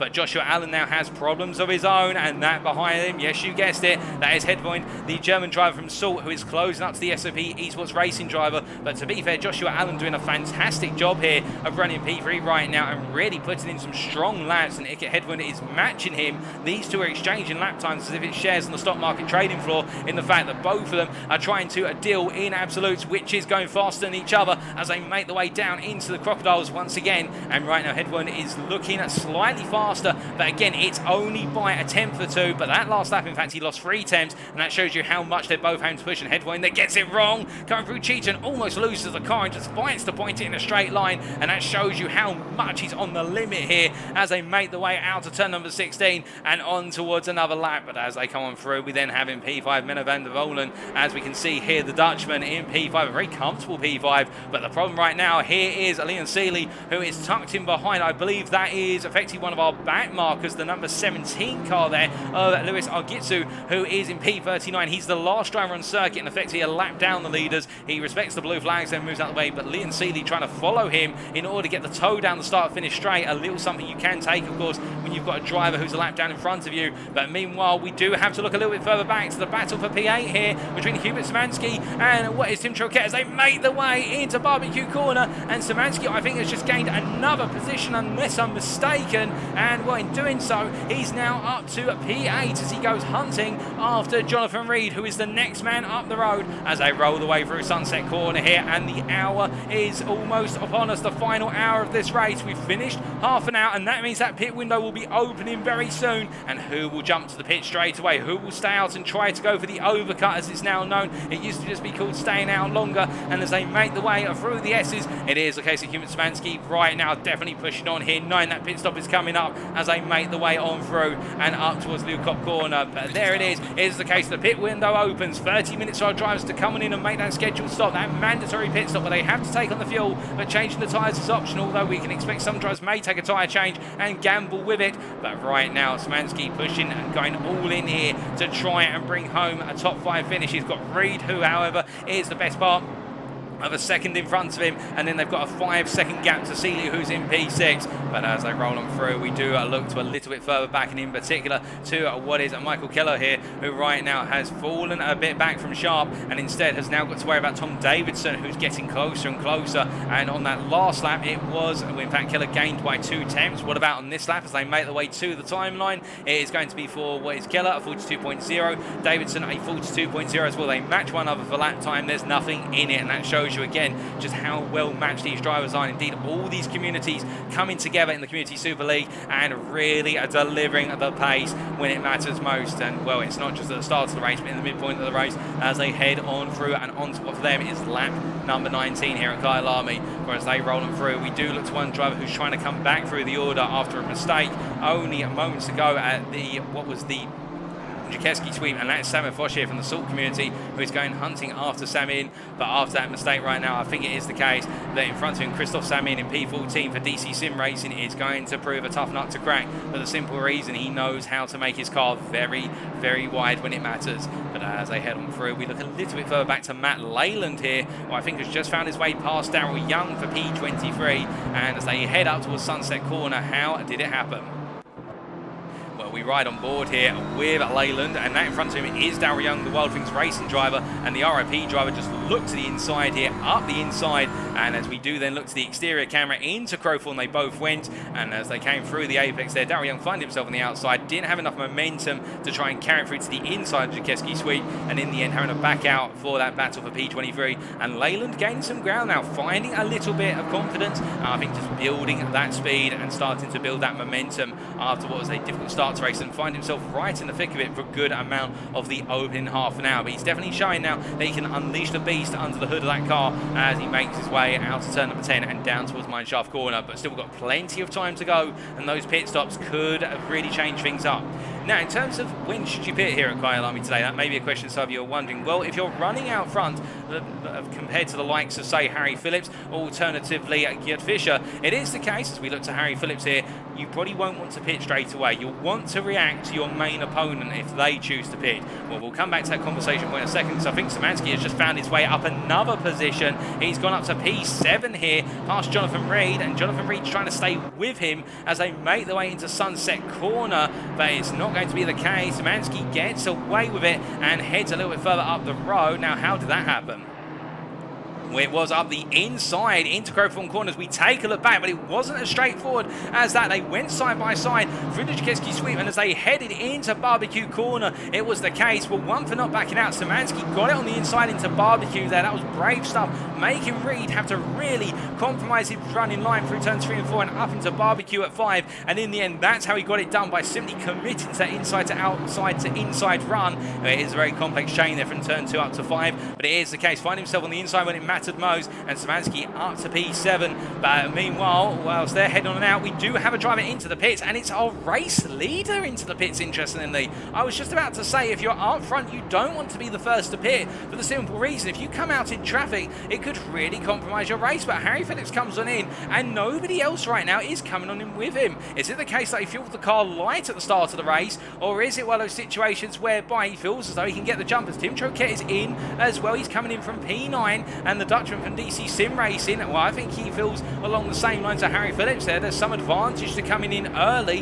Whether that will pay or not, that will be the thing they find out. As we see Troquet there, I think, trying to figure out where his pit box is, and it's on the other side of Harry Phillips' car. Fortunately, he can just drive through Harry Phillips. He doesn't have to flex the car into the pit lane as if the cars were fully modelled. But it is the case that Harry Phillips returns to the circuit. And if you're wondering how we know when a driver has completed their pit stop or not, I can explain to you. If you look on the timing tower on the left-hand side of your screen, you'll see Harry Phillips now has a little green sash next to his door number of 26, and between the door number and what is his gap to the next driver in front, that green sash means he has cleared his mandatory stops. If it's orange with a 1 in, that means there is one mandatory stop for that driver, and indeed most of our drivers right now do not have green sashes because they've yet to come into the pits. But Troquet has come into the pits, and well, where has Tim Troquet come on out? We'll talk about that shortly. But Harry Phillips right now has found himself coming out in P17. Has he got clear track in front of him though?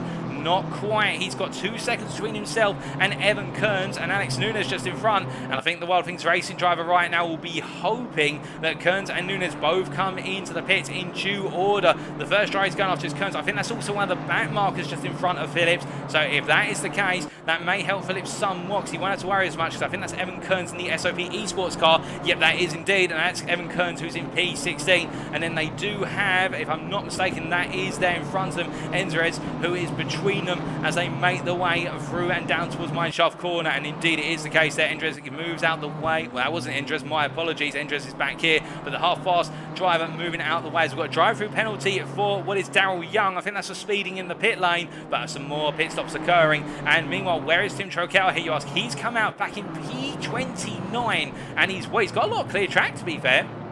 The Dutchman here has definitely gifted himself some space out of the circuit. The closest driver to him, the next driver up the road, is Chase Goodall, who is 5 seconds away based on the last timing point when they crossed it. But I think it's the case that Troket is going to be trying to close up as rapidly as possible as Samuel Foch into the pit. And as he goes past my commentary box window right now, it is the case that Foch is currently parked up and being serviced, so he will be taking that stop. But we're not seeing the majority of our leaders coming in, just a couple of drivers here and there coming in right now. And I think that's a sign not too many drivers want to go for the gamble of the undercut, where you pit as early as possible to gain the advantage by undermining your rivals, because then they've got to deal with their pit stop and you're trying to go faster than them by the time they come out of their pit stop. That's why we refer to it as the undercut, because essentially you're trying to undermine the strategy of another driver.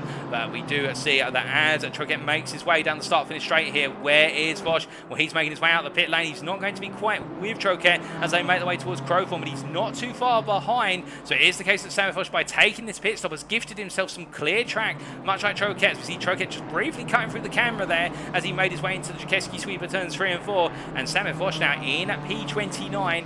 In fact, that is P29 when all is said and done, and he will now be going hunting. I think he's given himself a lot of space to play with.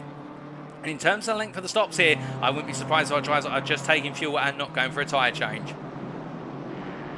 But as we now look, with only 53 minutes remaining plus that final lap, we've still got pit stops to come here in this race.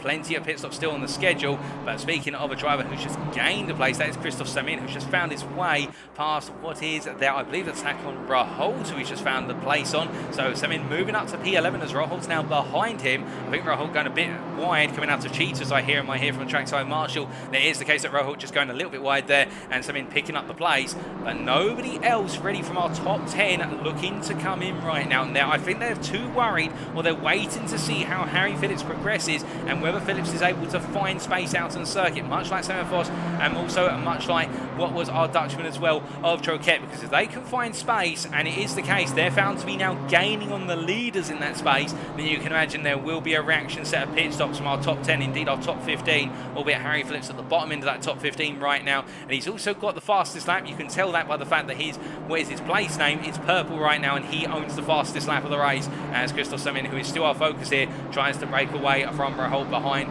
as they make the way into the S's. But definitely that strategic dynamic now rearing its head in this race, and with one driver right now who won't be thinking more about the strategy, he'll be thinking about how do I pass Reed. That is Kieran Sharp here, who chases after Jonathan Reed as they roll their way down out of Lukov through 11 and into Mineshaft at 12. And we ride on board here with Kieran Sharp as he heads down towards the Crocodiles.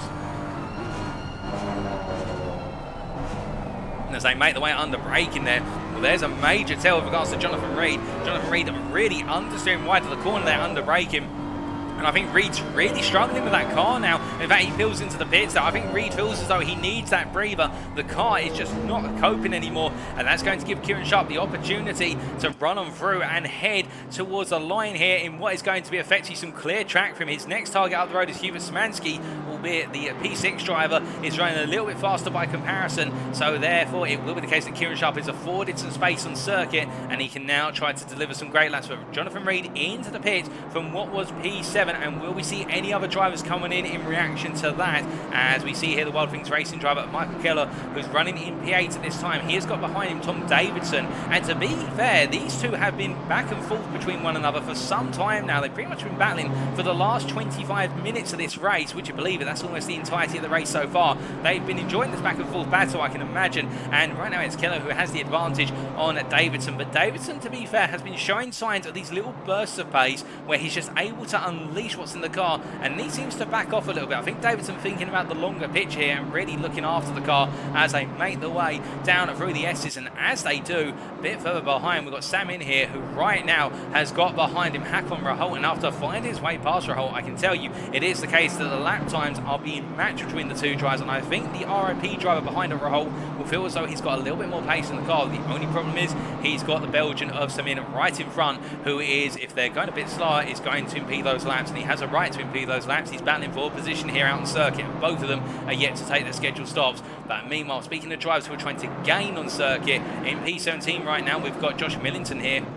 And the TSRC driver right now finds himself between that rock and a hard place situation. He's got the DC Sim Racing driver of Joey Fusins in front in P16, and he's got Jonathan Atkinson behind in P18. And as they make their way down the hill, well, the good news for him is that Atkinson, if I remember correctly, Atkinson racing for the same team, so he won't put as much pressure on his teammate, although he may give him just a little bit of the hurry on every so often. Well, they may try and discuss if they can go for a place swap, but Millington here getting the run on the inside. He's going to keep his nose here into Cheetah, but he backs out there. I think that's a very wise move. If they've been contact between the two of them, Millington would have been the one at fault for keeping his nose literally in on the door. And as they roll the way through Ingwe, you can see trying to go round the outside and then looking for the cutback, but he just committed too much to that outside line, and Visser's just decided to extend the corner for the pair of them. But as they make their way across the line and on to lap number 25, it's going to be side by side in the run down towards Crowthorne here. It's going to be Fissers on the inside, Millington on the outside, and as they roll the way under braking into turn number 2, it's the case they're side by side through Apex, but Millington finds himself out on wide and he loses the pace once again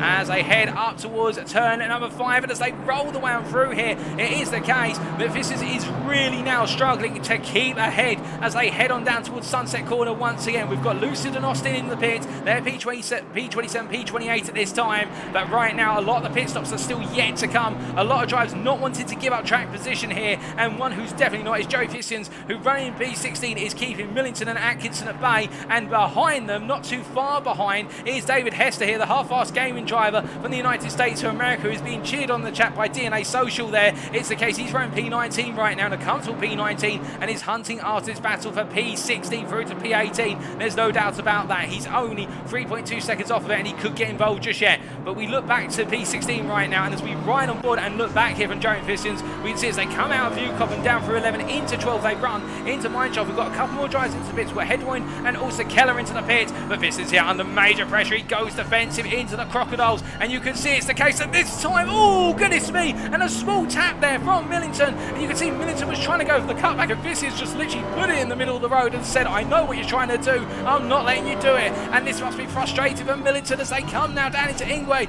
and Fissins here parks on Apex once again, and you can see Millington getting so close each and every time as they roll out to the corner and down towards turn 2 they run once again.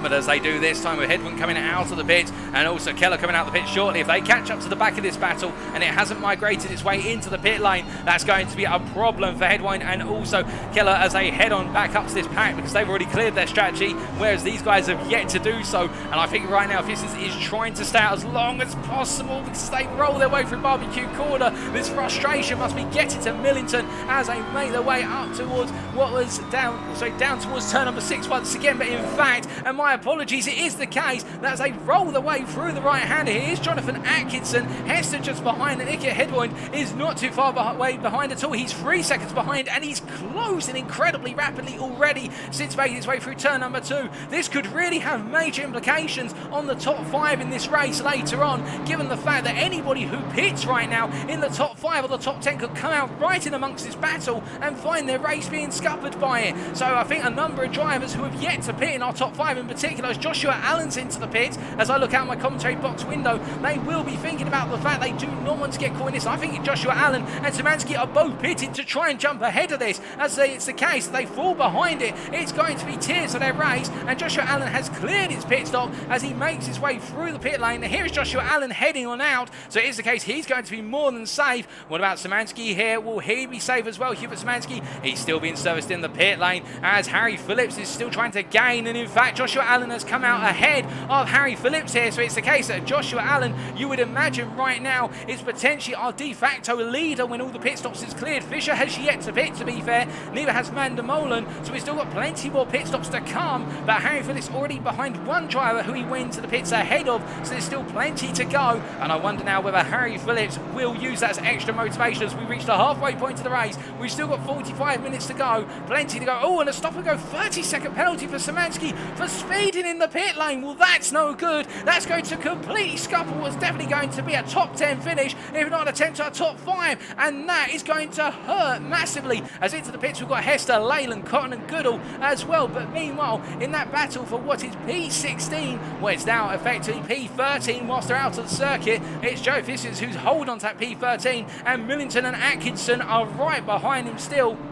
And I think they've got to be seriously thinking right now about pitting to undercut Joey Fissers, because they stay like this, their races are only being compromised. As meanwhile, Van der Molen has come into the pits, and so has Gert Fischer. And this is important. We do look to Gert Fischer, who's in the pit lane right now, as we hear that Leon Seeley goes on to take the lead of this race. He does not come into the pit. There's Van der Molen going to his pit stop area as they make the way on in. And where is Joshua Allen, as Hakon Raholt's also in? Well, here comes Joshua Allen. He makes his way through Cheetah. He heads his way into Ingwe corner, and right now, where it is the case that Fischer has just completed his stop, he's making his way along to the pit lane exit. Where is Joshua Allen going to be by comparison? We tried to find him for you. It is the case, here he is, and as he makes his way on down from the helicam here, he's effectively now your race leader. Gert Fischer has come out behind, and here is Fischer making his way down towards turn at number 2.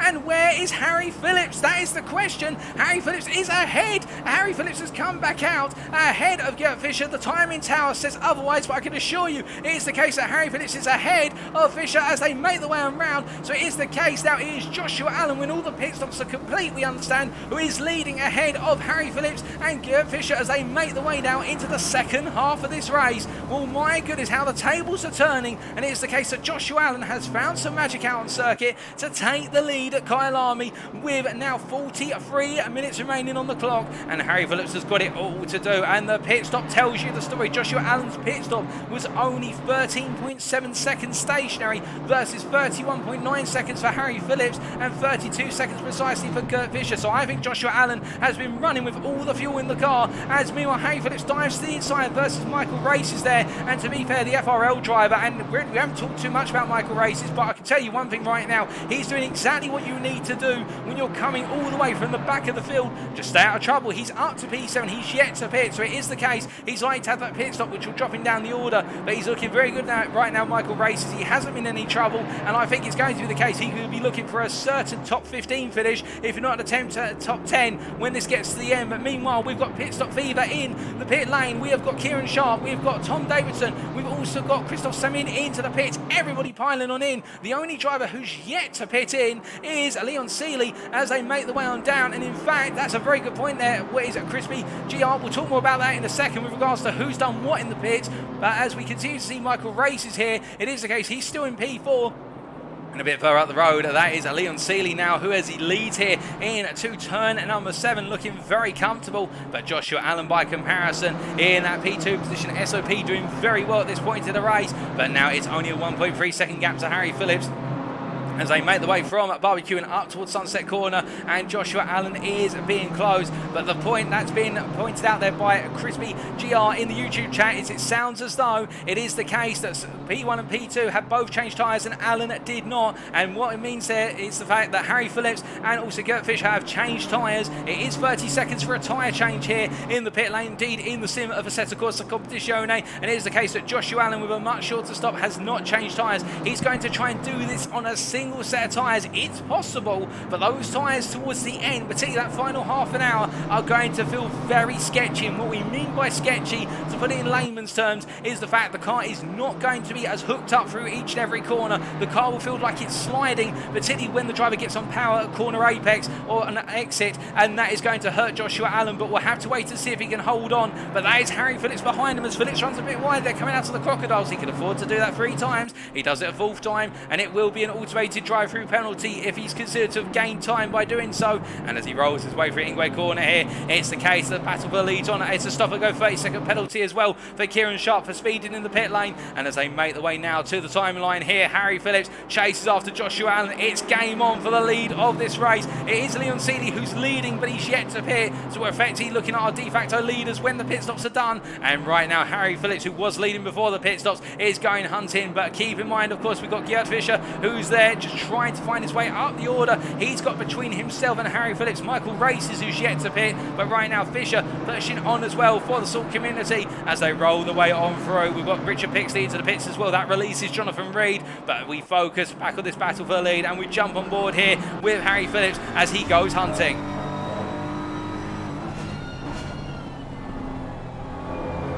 And as he gets the power down through turn number 7, it is the case. They roll the way on the ground, and you can just see the difference already in the confidence that Phillips had with those fresher tyres on the car. He's just able to take a lot more aggression into those corner apex. He's able to point the car more comfortably. Joshua Allen, meanwhile, looks like he's struggling now. I think it's going to be a move here already into Newcop corner. Up the inside goes Harry Phillips, and will Joshua Allen find a way to cut back? He looks at the cut back, but he just hasn't got the grip, and as a result, Harry Phillips is now, as we understand it, your race leader here with 39 minutes to go. The Wild Things Racing driver retakes the lead. Joshua Allen drops to what will be P2, and now it's for Gert Fischer to try and find his way up into this battle. Now Joshua Allen's not going to let this go.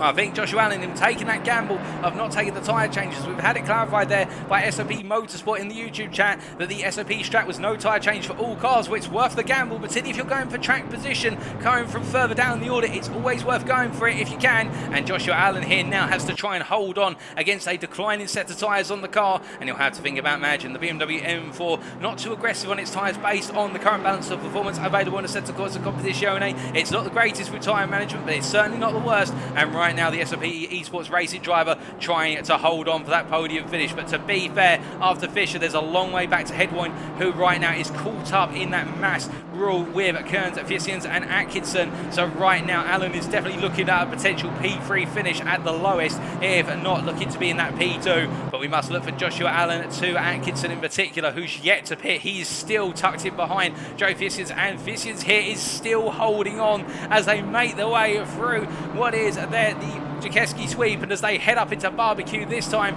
the TSRC driver is really on the ball, but he just cannot find a way past Fissians. But to be fair, it's almost as if these two are saying after you, no after you sir, with regards to coming into the pits. That's how they've been racing one another. Everybody else who was in that sequence behind them has decided to pit. And on that note, have we seen any major changes since the pit stops in terms of who's come out where?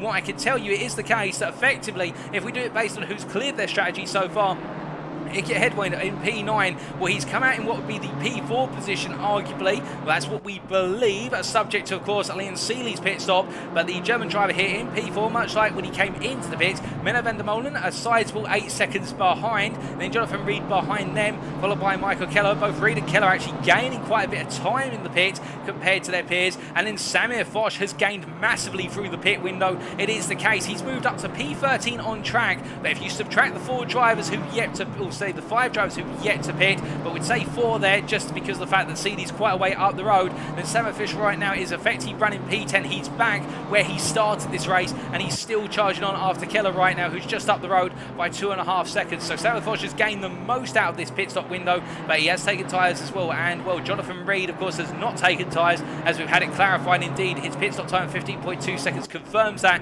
as into the pits comes Kearns and also Atkinson. And this will start to see more drivers being shaked up and down the order, as we see here Jonathan Reed rolling his way on through, Michael Keller just behind him, and as they make their way across that timeline onto lap number 32. Now 36 minutes remain on the clock by the time they clear the first couple of quarters. It is the case that in the pits, well, where is Kearns going to come out? That is the question. Well, here's Atkinson parked up, but meanwhile that's Evan Kearns making his way on through, and this is looking to be a good pit stop from Evan Kearns. He makes his way on out.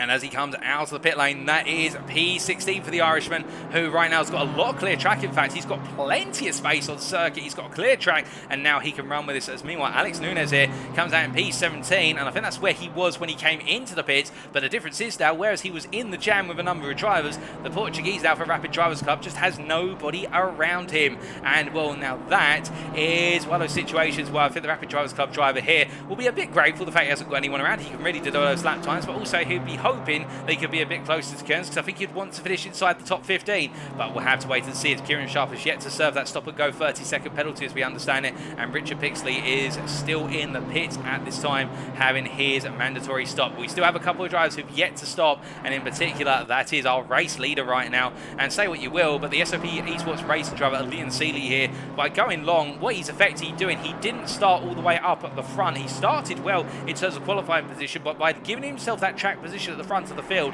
he's hoping he can cash in on that lap time and indeed track time by simply not being in the fight. And that's why it's sometimes good to just be the last guy to pit if you can, the last guy or girl to pit, for the simple reason that if you're out there, you're not battling you are gaining overall time, and that I think was the biggest concern of Seeley and indeed SOP Esports with regards to when to box him, was the fact that Vicians and company all battling for those positions just outside the top 10, and it was that risk of coming out into that battle. And with SOP Esports confirming that they're not planning to change tyres, we could see Seeley here come out right into the thick of it with regards to battling for a place in the midpoint of the top 10. Indeed, right now I would predict he's going to be coming out somewhere in the region of about P6, P7 when all the pit stops are complete. But we still have races, we still have Vicians to pit, albeit it is the case that Joey Vicians was the driver who was causing the big traffic jam. And look at this. Well, we talked about the traffic jam, and that is Iket Headwind behind, who right now the German driver from Salt Community, he's caught up to the back of the one driver who seems to be a spanner in everybody's race if they're behind him. And right now Headwind's got to find his way past Vicians, who's going defensive out the S's, and Headwind's going to go around the outside here under braking. He looks to the outside, but he can't find it. Vicians covers him off here as they roll their way through Little Cop Corner, and this is painful for the Salt Community driver because he hasn't got pressure from behind. But it is the case that as they make their way down the hill into Mineshaft Corner, every corner he is stuck behind the Dutchman in front. He is losing massive time. To give you an idea, his last lap was a 42.3. Meanwhile, the race leaders are running in the high 41s, the 41.9s. That's costing him 4 tenths a lap, and this lap is going to be no exception. They roll their way down and into the pits. I think that's Joe Vicians into the pits. He comes in Michael races as well. So finally, Iket Headwind is released to go hunting after the top 3. But here is the damage done. It is the case that lap was the cross line of 43.6. Meanwhile, Liam Seeley, our race leader, of 41.6. It's a 2-second deficit for the Salt Community driver, and that's not what you want at this critical stage in the race. It has hurt him massively here. Behind him, he's got one of the RIP machines. They are a lap down as we understand it, so he doesn't have to worry about them being aggressive. But it is the case that Menno van der Molen will try to capitalise on this, as we see without somebody going very wide there coming out to Crowthorne. We didn't quite see who that was. I think that might have been Jonathan Reed, in fact, who got it a bit wrong there. But we look at Menno van der Molen here, who's running in effectively what we believe is P5. It could be P6, depending on where CD comes on out. But CD is yet to pit, and he's the last driver who's yet to come on in. He's deciding to go at one more lap, and he will have to come in soon because there's only 2.5 minutes on the pit window clock, and Seeley is in. Well, you've got to say, as he makes his way into the pits, and our cameraman picks him up here, making his way on in right now. This has gone very well for the SOP Esports right now. Can he convert this into a high finish in the end? That will be his job, as Harry Phillips here from Wild Things Racing comes on through to take the lead of this race. He makes his way for Ingwe Corner and rolls on out. And if I remember correctly, I believe it's my Zulu, it is the case that Ingwe stands for leopard, but do let me know if I'm right or wrong in the YouTube or the Twitch chat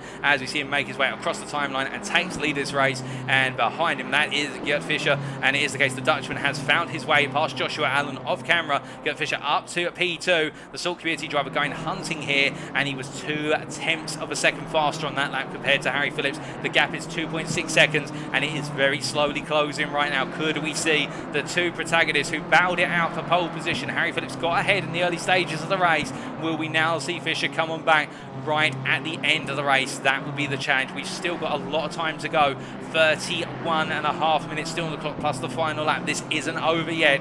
We've still got, I think, some stories to tell by the end, a few twists in the tail. And here is a big twist in the tail for you, ladies and gentlemen. We talked about him having track position, and the fact that we know SOP have decided not to change tyres in their pit stops. Liam Seeley has come out in P4. He has jumped all the way up through the top 10 to P4 by staying out and running on out there. But now he's got some traffic in return. You can see that furious flash of lights there. He's got a battle in front of him, and that is the battle between Leyland and O'Shaw Hennessy as they make their way down through the S's here. And it is the case that Leyland gains that P25, but it's going to be at the cost of Seeley, who right now will be thinking, come on guys, let me through. I've just worked all this strategy for the team, and now you've got to let me go. Leyland has found his way past O'Shaw Hennessy, but in return he's got Leighton Austin just in front of him right now, and that is the QRT driver, the Quantum Racing Team driver of Leighton Austin, who will not want to yield that position as this battle carries on here. But that's the thing, of course, when you come up behind drivers who are a lap down but they're battling for position, they are expected to eventually respect the blue flags,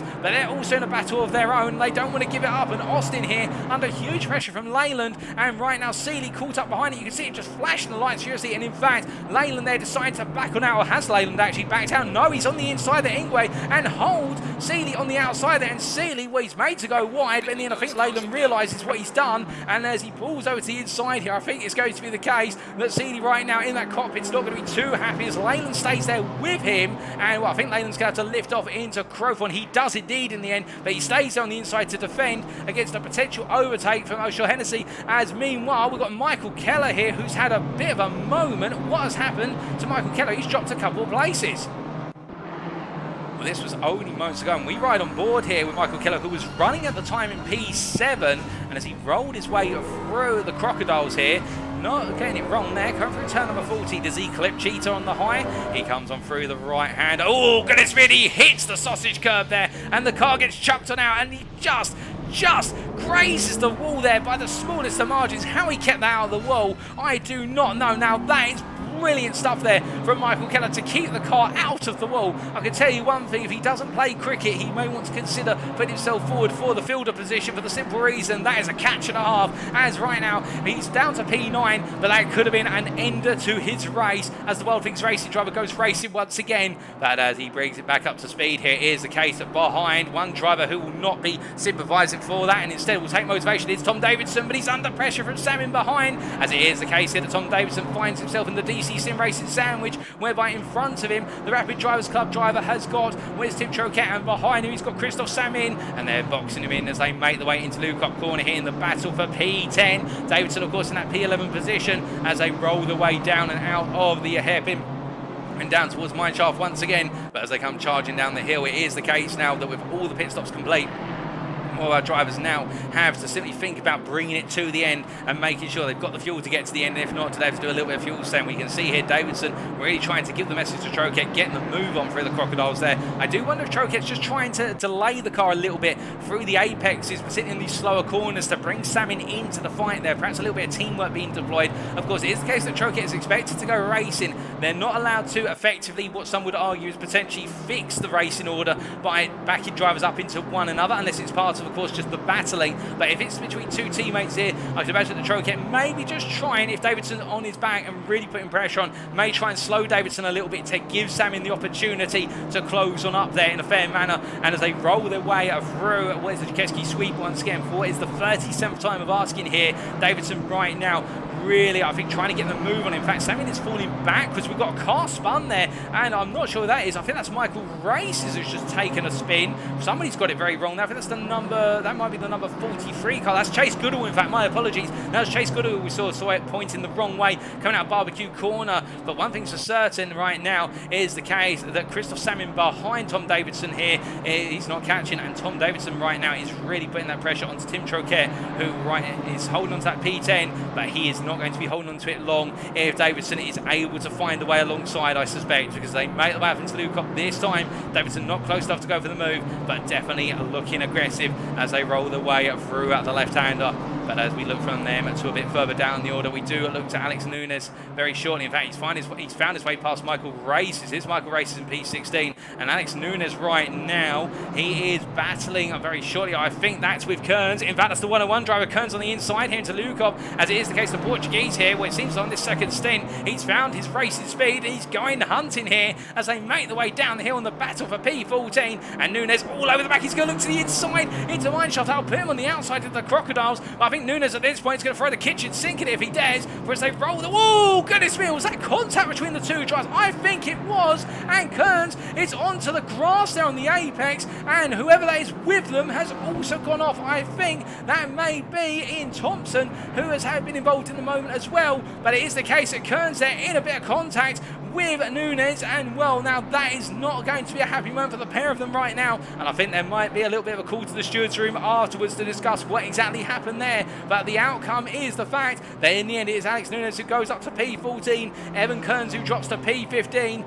as we do look from them to a bit further down the order, and it is to what is then P25, Tyler O'Shaughnessy, as we can see here, the Quantum Racing team driver going hunting after what is Leyland, and these two have not been separated for very long. In fact, they've pretty much been nose to tail since we last saw them. And as they make their way down the hill here in the battle for P24, they've got Griffiths behind, who is 3 seconds back, running P26. They haven't got to worry about Griffiths for the time being, but the Quantum Racing team driver here trying to go hunting after the RIP driver.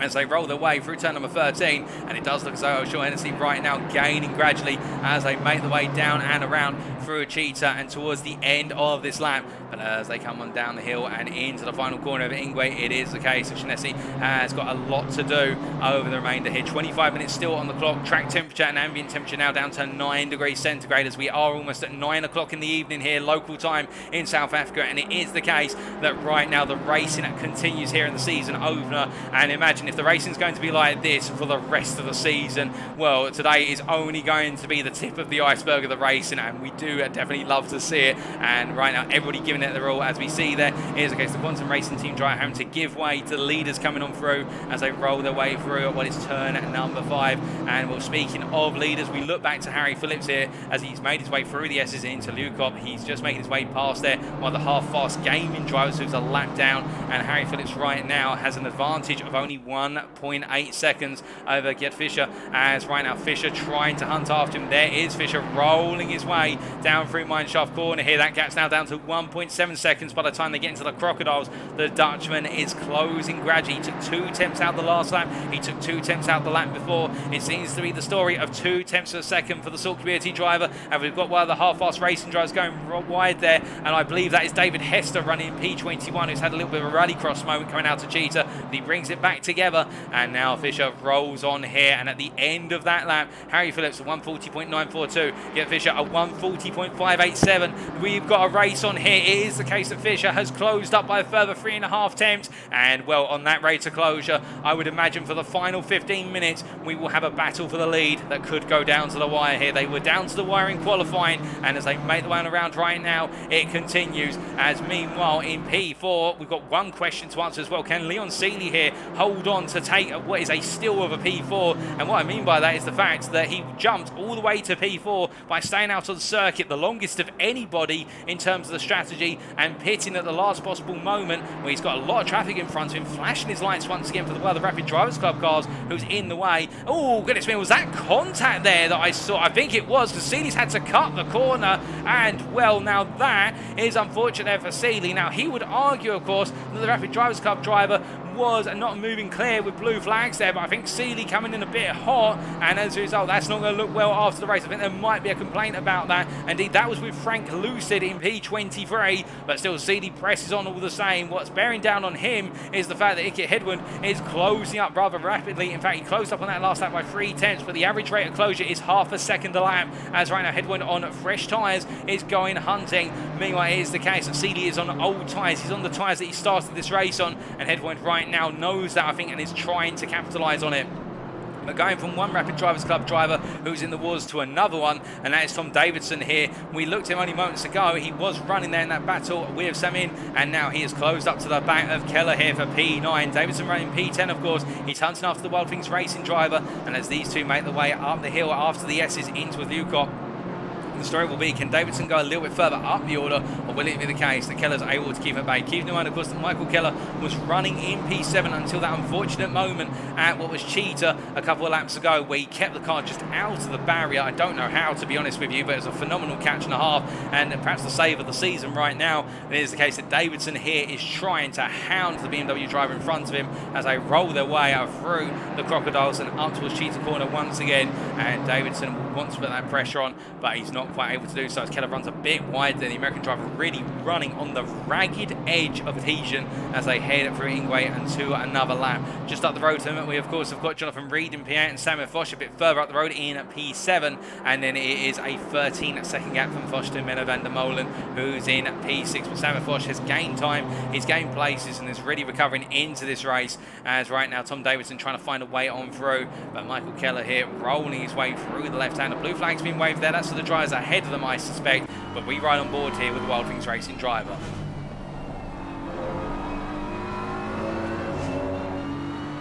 As they make the way there through turn number 5 and down towards turn number 6, it is the case as they head into Sunset Corner here, albeit the sun's not setting, it's already set a long time ago.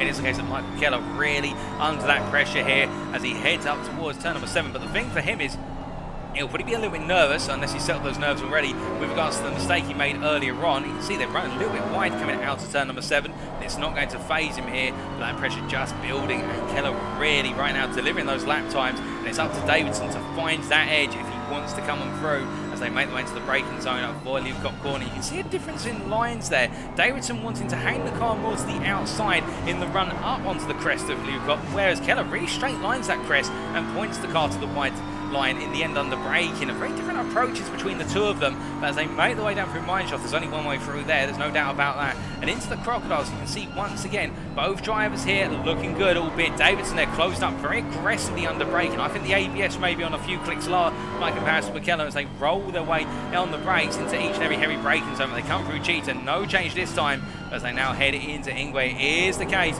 that Davidson's staying right there with Keller, although a bit of oversteer there on power on exit for what was Davidson. Definitely pushing hard here, and I think he's turning the electronic systems down to give him a bit of an edge, but in return he's putting a lot of pressure on the car. As we see the TSRC driver moving into the formation, and those blue flags of course being for the driver who's just coming on through, and we can see here is the case that Davidson also finds his way on through, so no impedance to that battle as they make the way up towards barbecue corner once again. But meanwhile we do have to look to our leaders right now. That gap has come down, and it is Harry Phillips who right now is under pressure from Gert Fischer, and well, this gap has come down very aggressively over the last couple of laps. In fact, Harry Phillips under huge pressure here as they roll their way through Cheetah, and I think Harry Phillips on that last lap lost almost a whole second versus Fischer. I wonder if there was traffic or whether Phillips has made a mistake. Regardless, right now it is the case the battle for the lead is on, and we've got 18.5 minutes to salivate it. As we can see here, we ride on board Gert Fischer, the P2 driver from Salt Community from the Netherlands. He's chasing after the Briton of Harry Phillips from Wild Things Racing as they head into Growthorne corner, and as they do this time, will we see any potential move? No, we don't. Fischer's too far back, but they both now going toe to toe here as they head up towards what is barbecue. Rolling on through the corner, and Harry Phillips makes a mistake there. The car just not turning, getting a face full of understeer, and as they exit out the corner, it's going to be side by side in the run up towards Sunset. Now will Fischer hold it round the outside? They make the way on through. Fischer's going to go round the outside. Can he make it hold here? No, he's given the space. Harry Phillips gets in front and defends the inside into 7. They roll the way through the left-hander. Fischer definitely now has the momentum. He has Harry Phillips' number here with regards to get him under that pressure, and Phillips is not giving in as they roll their way through the S's. They come on down there. That was very close stuff through Sunset, but both drivers, hats off to them. Great respect shown. Up the hill they go into Leeuwkop corner, and as they make the way under braking, it is the case that Harry Phillips now will need to try and steer clear before the Crocodiles.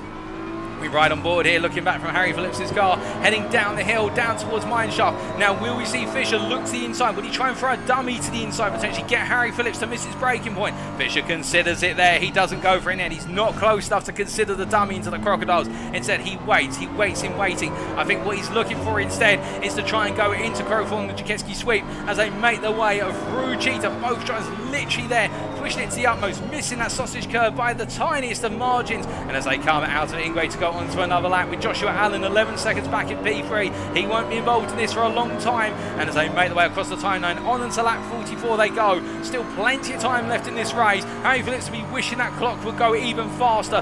Meanwhile, Fischer will be happy he's got so long to play for the lead, and as they make their way through turn number 2, it is the case that Phillips here holds on for now, but he seems to struggle in the medium speed braking zones. The car left him when he went into barbecue last time. This time he hooks it up there, so perhaps it was just a minor error. Perhaps it was just an uncharacteristic error from Harry Phillips. Both of these drivers have not put a foot wrong all race, and Harry Phillips is the first one to show a sign of weakness, albeit a tiny one, as they make the way through Sunset. And as we continue to follow here, is the case that Phillips this time not having to defend through Sunset into turn number 7, instead being able to relax a little bit here. And I think Fischer at this point as well, just taking a moment to breathe, a moment to think, a moment to analyse what's Fischer doing, where's he putting the car, where's he stronger, where's he weaker. That's what you need to do when you're a driver. And Phillips there runs a little bit wide coming out of the S's. Now will this give Fischer the run? He thinks about it to the outside here. Phillips is going to defend into Leeuwkop corner. Can Fischer get around the outside? No, he can't, and he has to back out, otherwise he'd run out of circuit. Both drivers there literally running to the outside line, both onto the curbing, and as they make their way down the hill now, a little bit of grass taken there by Fischer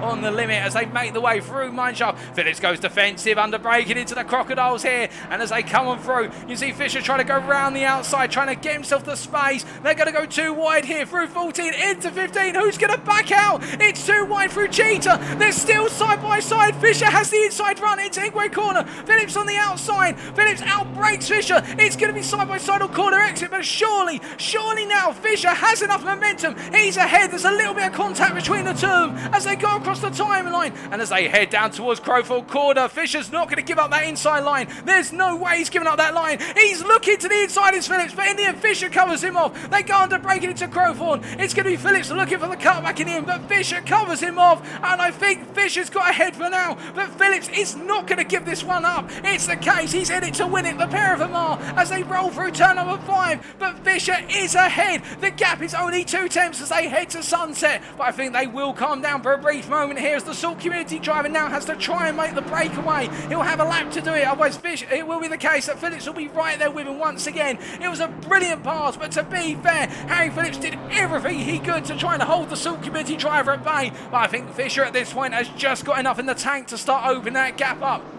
As they make their way through the S's, it is the case. You can see that the body language of the cars. Fisher just has a little bit more of an edge on corner exit. The car's not understeering on exit compared to Phillips, and that's where Phillips is losing the lap time. He's just not able to get that car to point as comfortably. But to be fair, I say that, and he proves us wrong by coming through Lukop, then getting a better run compared to Fisher. But I can imagine both drivers right now, tiredness is kicking in. It is the case as they make their way down through Mineshaft Tower. That gap has opened up further. It's 4.5 tenths as they come into the Crocodiles here. It is the case that Fisher is ahead. I think he's here to stay, but we will keep our eyes on this as they roll their way through Cheetah Corner right now. Joshua Allen still 10.5 seconds behind this. He can't get involved for the time being. It is the case that Get Fisher has had that opportunity. He seized it. Will stay with them into the run to Crowfords to see if there is a move from Harry Phillips, but I don't think it's coming this time around because that gap now is 6 tenths per second, and whilst Phillips will gain in the toe in the run down towards turn number 2, there's no way he's making the lunge from that far back. Even Daniel Ricciardo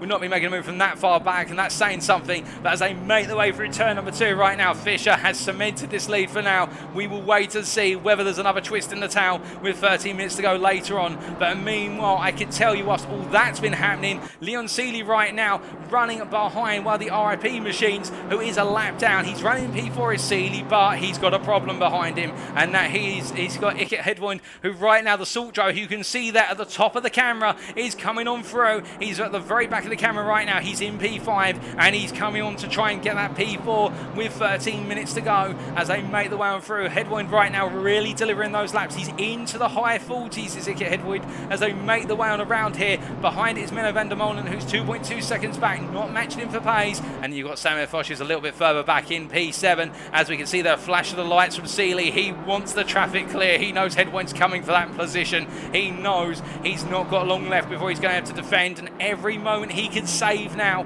will be critical later on. It will shorten the amount of time the Salt driver has to be able to make the pass. But then we look to the bottom of the top 10. It is the case here. We can see in P9, Michael Keller still stuck in that midway position, stuck behind Jonathan Reed, who's in P8, and behind him is Tom Davidson. But Davidson has actually fallen back to Samin over the last couple of laps, and it is the case the P9 driver, Michael Keller for World Things Racing, now able to go hunting after Jonathan Reed here with not long to go as they make the way out to turn number 7 and up towards turn number 8. But as they roll the way on through the left-hander into the S's this time, it is the case that Keller not close enough, but he may be able to capitalise on the fact they have got an FRL machine who is being blue flagged right now. I'm not sure who that is.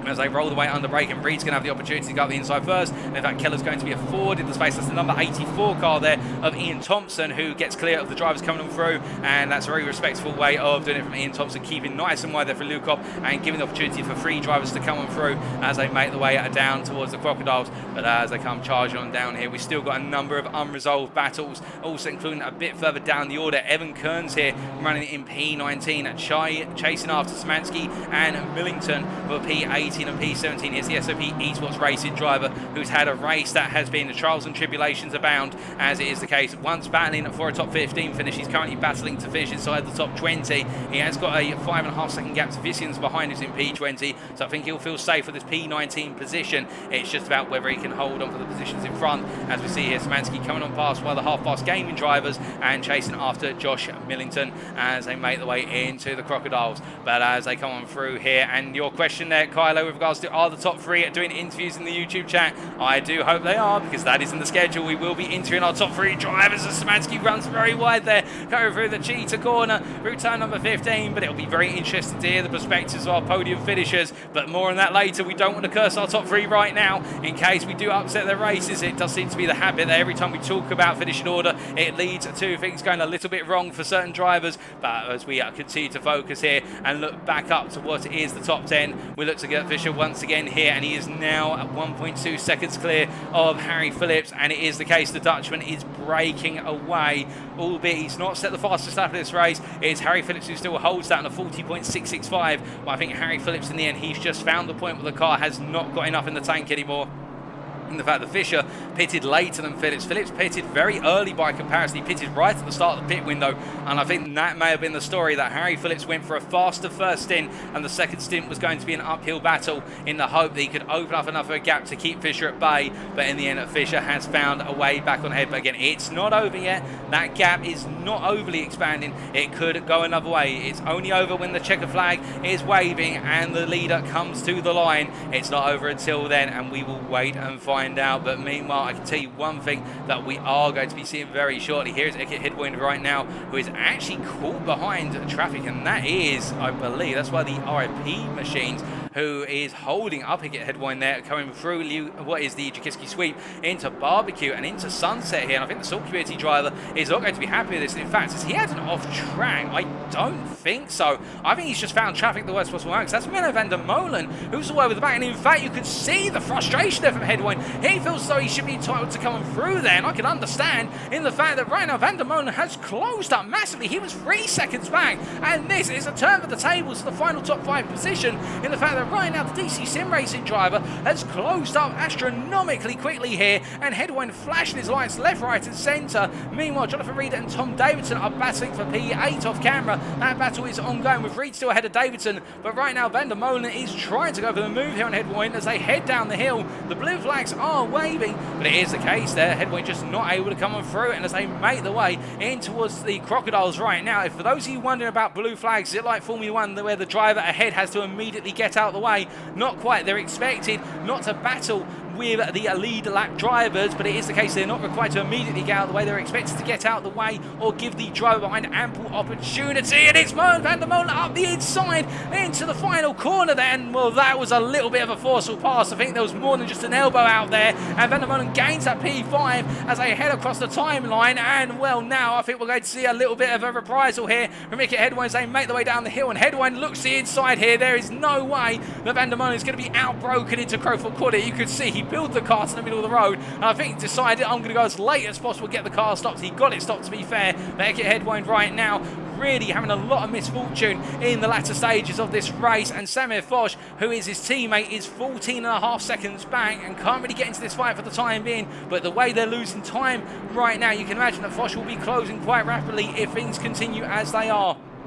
As they roll the way through Sunset this time, Van der Molen has come on through, and in fact he's opened up a bit of a gap here, and I think Headwind just not happy. I don't think right now he's in that mental space with regards to being able to set those consistent lap times anymore, because this has really upset his rhythm. But he'll find that rhythm, I'm sure, within the next couple of minutes. He'll need to if he wants that P5 come the end, as they roll the way through the S's and head up the hill in towards Lukop Corner. And well, this will be even more frustrating. Well, you can see here that Van der Molen is just let straight on through there by the number 43 driver of what is Chase Goodall, and in return behind, that is now a situation where Headwind will be thinking, well, where was that when I was stuck behind you, Chase? It is the case that Headwind right now really will feel that frustration. But to be fair to Chase Goodall, we don't know what was going through Chase Goodall's situation at the time, so we're not going to apportion massive blame or anything along those lines. That's to be looked after the races if it is reported. But right now, Headwind, I think, will feel as though he's got the worst possible deal here at Kyalami, which was a look at a top 5, if not a hunt for the top 4, and now he finds himself in P6 and still struggling to find his way past the driver who is a lap down as they make the way across the timeline. But he will finally clear what is Chase Goodall there as they make the way across the timeline this time around to go on to lap number 50. But as they head on down, you can see the damage has been done, and Van der Molen is 8 tenths of a second clear as they head into turn number 2 this time around. But as they roll their way on through, we do look back to what is here Jonathan Reed, and moments ago he was battling for P8 with Davidson. Now, where has Davidson gone in all of this? I'm hearing in my ear that Davidson's had an off-track. In fact, he's had a major off-track. His last lap was a 2-minute .4. He's dropped all the way to P14. So Jonathan Reed, well, if there was contact between the two of them, we don't know about it, but what we do know is Davidson's had an off somewhere, and he's down in P14 now, and Reed has been given a breather, but he won't be for long, I don't think, because here's this man in P9, Christophe Samin right now, the DC Sim Racing driver from Belgium, who right now is really going on a tear with regards to pace and chasing after Jonathan Reed, and it will be a test of Samin's abilities. He's shown how strong his defensive capabilities are, but we'll look to see how strong his offensive capabilities are as he rolls his way through Sunset Corner and heads up towards what is turn number 7. As he comes on through here, through the left-hander and rolls his way on out. It is the case of Christophe Samin right now looking very good as they make the way down through the S's and trying to close up on that P8 position as we've only got 5 minutes left. But meanwhile, Tim Troquet, his teammate, has had a bit of a run wide. Now, where is Troquet on the circuit? I believe that's turn 7. I think it was a run wide at the Sunset Corner at turn 6. And that has enabled Alex Nunes to close up here. And Alex Nunes now the lead Rapid Drivers Club driver here. The Portuguese gaining places at the expense of his teammates and everybody around him who seems to drop it. And right now Nunes definitely coming onto form in the latter stages of this race in P13 position. But as he rolls his way up through Lucop Corner here, the battles are calming down somewhat, although I say that, and then we do look to what is a bit further down the order, and Josh Millington in particular, who right now P18 is going hunting after Szymanski. He's only half a second behind the Polishman in front. And as they roll their way through Lucop Corner here in the battle for P16, that's Jonathan Atkinson at the head of the trio. He's in P16. Szymanski between the two of them, P17, and then Millington at the rear in P18. This battle, well, these three are no strangers to one another. They've been battling each other some time, but right now Millington having to do it all towards the end of this race if he wants to gain another 2 places. But the same thing for Joey Fissins here, who looks up the inside of Kearns into the Crocodiles for P19. There's an attempt at a cutback there from Kearns. They're going to be side by side through. Oh, goodness me, there's contact between the two of them, and it sends Fissins spinning into the wall there. Well, it's the case, the two of them there wanted to go into the one wide cheater, and in the end, Fissins literally parked on circuit, letting everybody come on through. Well, now that one, I don't think is going to make Joey Fissins very happy. He jumps to the pits, and that will put him a long way down after towing the car, but I think that could have been navigated a bit safely, and Evan Kearns right now, I think, will be thinking to himself after that one, did it really need to happen like that? Well, the SOP Esports driver will just press on for now at P19, but as they roll their way through Crowthorne Corner here, it is the case now. Well, we can see they're letting one of our lead drivers through as he makes his way up through the Keski sweep. But meanwhile, we do look for our P19 driver all the way up to what is P3. We look from one SOP Esports driver to another, and this is Joshua Allen here running P3, very happily in P3 right now, really the best of the rest, and that gamble by not taking tyres in the pits, I think, has paid dividends here. His pace is still actually matching Harry Phillips almost. But compared to Gert Fischer, who's running the 40s, the high 40s, Harry Phillips in the mid 141s, Joshua Allen in the high 41s. In this case, the SOP Esports racing driver here doing a fantastic job in keeping the cars together for that P3 finish. And that's going to be some huge points on the board for SOP Esports after this, or indeed SOP Motorsport as they're known in full. But right now, as he makes his way into the S's here, not long to go, only 2 minutes on the clock by the time he gets through Lucop Corner as he rolls his way on through. We do look from him to what is a bit further down the road by comparison, and in particular that is to Jonathan Reed here, who, as they make the way through the Keski sweep, it is the case that Jonathan Reed in P8, the SOP Motorsport driver here under big pressure from Christophe Samin, who gets past the RIP Racing Club driver behind the number 41 driver there, Matt Leyland, and that BMW in the hands of Matt Leyland looking a bit battered and bruised. I think it's the case he's been in a few instances, not necessarily of his own doing, but Christophe Samin right now really trying to push on the DC Sim Racing driver and hunt down that P8, but I'm not sure if he's going to be close enough come the finish to get it done, and given the fact he's just not there at the moment as he makes his way down into the S's here. He's going to try, but I think it might be a position too far to take with a limited amount of time remaining in this race. But if there is a mistake from Jonathan Reed, you can imagine that Samin is going to be right there to go on the offensive. But meanwhile, we do look from our P9 driver to what is a bit further back. We look to Alex Nunes in P13, and he's chasing after Tim Troquet here for P12. And right now, Nunes, the Rapid Drivers Club driver, inching ever closer. Troquet had an off at Sunset Corner only moments ago. It was off camera, but he's had an off. It's cost him some time as they make the way up into Lucop Corner. No change at this point in the race, albeit you can see here how Nunes are trying to get closer and closer with each and every run out of the corners here and trying to go for that P12 at the finish as they make their way down through Mineshaft corner. Will he be able to get close enough to look for a move into the Crocodiles? I don't think so this time. He's a bit too far back. He looks to the inside, but he's nowhere near enough to go break into the inside. He will have to wait and mind his turn once again. As he rolls his way on down and into G2 corner here and looking for that opportunity, we do look to our race leader here of Gert Fischer. Now, is he on the final lap? That is the big question here. We could ask, 30 seconds left on the clock. He hasn't got much time left in this lap. I think it will be the case. He's going to finish on this lap. It's going to be very close, so we'll stay with him. And, well, to be fair, it's the case that Gert Fischer, in the end, has come out on top of Harry Phillips. He beat him to the pole position in qualifying by the smallest of margins. And as he makes his way down through the final corner here, I think it is going to be time to call time on the race. The clock is bearing down, and as he makes his way to the timeline, it's Gert Fischer who takes the win for Salt Community here in round number 1 of the Community Super League. The Dutchman does it in the end, and a brilliant two-way battle with Harry Phillips and Wild Things Racing, who comes home P2 in the end, does the Britain, and then to complete the podium as he makes his way to the line in a strategic gamble that paid off. It's SOP Esports Racing's Joshua Allen there who comes home P3. Then it will be Leon Seeley who, as he makes his way here through turn number 15, will the SOP Motorsport driver or SOP Esports Racing driver make his way through the final corner. He has a cloud hanging over his head with some contact with another driver earlier on, but still he won't be worried about that. He'll be only thinking about one thing, and that is P4 in the end. He crosses the line. The strategy has worked out. Menno van der Molen comes home P5 to complete the top 5 for DC Sim Racing. Iker Hedwund in the end P6, thinking he should have been in P4 come the finish. There's no doubt about that. And it will be Samuel Foch, his teammate from Salt Community, who comes on home to finish P7. Salt have got 3 drivers in the top 10 in a brilliant day for them. Although there could have been more on the table, they'll take it. And then it will be Jonathan Reed who comes home P8, just ahead of Christoph Samuel as they take the checker flag. There's Samuel from DC Sim Racing P9, and then it will be Michael Keller who completes the top 10, does the American from Wild Things Racing. Hakon Raholt in the end will come home P11, the ROP Racing Club driver from Norway. It'll then be Tim Troket who comes on around to take P12 just ahead of Alex Nunes as they drag race to the line, and as they make the way across, it will be Troket ahead of Nunes from Rapid Drivers Club P13, then Tom Davidson P14, a difficult day for Davidson. Michael races P15. It'll be then Hubert Szymanski in P16 for the Salt Community in what has been a positive day for the team as a whole, and then it will be Jonathan Atkinson, the last driver to finish on the lead lap in P17. What a fantastic race from start to finish, ladies and gentlemen. But this man in particular, Gert Fischer, taking the win in the end ahead of Harry Phillips and Joshua Allen. And now we're going to get ready for post-race interviews with our podium finishers. Give us approximately 5 minutes, ladies and gentlemen. We're just going to give them a moment to take a breather before we try to get them into the interview room. But we will be back, and you will not want to miss those interviews. They're coming right up.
Alrighty, ladies and gentlemen, without further ado, we are good to go for our post-race interviews with our podium finishers. And what a fantastic podium we had here today. We had the battle for the top with Gert Fischer going toe-to-toe with Harry Phillips, the Salt Community driver in the end, out-racing the Wild Things Racing driver based on strategy and also an absolutely demanding overtaking in to take the win. But Harry Phillips right there in the mix. And then Joshua Allen coming home in third place at SOP Motorsport in a drive that shows you that sometimes you don't have to be the fastest to be on the podium. You just have to be consistent and play the strategy right. And SOP Motorsport with Joshua Allen getting that spot on. But we'll be started off with Gert Fischer. And as I make my way into the interview room here, we start off with Gert Fischer, our winner from today. And Gert or Geert, I'm pretty butchering your name here. Would you mind just clarifying how I'm meant to say your name before we kick off? Oh yeah, hi. Yeah. My name is Geert, but Right, Geert. I don't expect anyone to say it correctly. Well, I've probably butchered your name tons and tons of times on the broadcast night here, but still, nonetheless, congratulations on the win tonight. It's the case, an absolutely fantastic drive and battle between yourself and Harry Phillips from start to finish. I have to ask, however, how was it for you? You were in the cockpit of that BMW M4. It must have been brilliant. Yeah, it was a lot of fun. Like at the start of the race when I lost the position and he was doing 40.1 lap times, I was like, "Oh, this is gonna be this might be a little bit of a boring race." But then when I started catching again, and then after the pit stop, yeah, that was amazing. And then the fight, of course, was great. Oh, indeed, the battle between the two of you is great, but taking it all the way back to the start in qualifying, for a long time, Harry Phillips was right up there on pole position with that 39.9, went into the pits, and I'm sure right now as he sat here in the interview room on mute, he's probably itching to talk about that lap, but we'll come to Harry Phillips in short order. But in the end, you managed to sneak it at the deadlock and take that pole position. Was it the perfect lap, or did you feel as though it was one of those laps you had to rag out the car? Oh no, it was far off, I think, because there was a lot of traffic. Like the lap before, I got blocked by a slower car, and I lost all my delta time, and I think there was definitely a few more tenths in there. But yeah, for the amount of time I put into it, I think it was a pretty good lap. I was happy with it, P1. So Oh, indeed. You can't complain at that, although we did see you get caught up in that traffic before you did set that lap, and I could feel your frustration in the car there. But then coming yeah. into the race, as you say, Harry Phillips getting ahead of you on the opening laps and then starting to pull away. But then it seemed as though it all changed come the pit stops, with Phillips coming into the pit much earlier than everybody else, really at the start of the pit window. Did that catch you by surprise, or did you expect that? Yeah, no, definitely. Because at first I thought it was his tactic. He was on less fuel and he was doing less time. But I just heard from him that because I was catching before the pit stop, because I think his tire wear must have been a little bit worse than mine. I was catching again, so he pitted early to undercut me in a way. Oh, indeed. And with that in mind, and of course that potential undercut on the cars, did that change your strategy in the end, or was it the case you stuck to your guns and decided, you know what, we go with plan A? I definitely stuck to what I was planning. I just drove with what fuel I had left, and I pitted. Yeah, it was I was just sticking to the plan because then I could have the best tire degradation, and I think the best overall lap time was the most important. Oh, indeed. And then coming out the pits, of course, in the pursuit of Harry Phillips all the way to the end of the race. And we saw the battle between the two of you kick off with 18 minutes to spare. And what an absolutely brilliant side-by-side run all the way from turn 2 up to sunset. And in the end, you couldn't quite get the move done there, but it was very on the margins. Yep. Just take us through that. Well, we had a few encounters. I think that there was a few times Harry made a little mistake and I could just itch alongside, but it's not easy to overtake along this track, especially with a very skilled driver like Harry. So and I never raced him before, but from those first encounters, I could immediately tell that he was a respectful racer and that we could go alongside respectfully, and then yeah.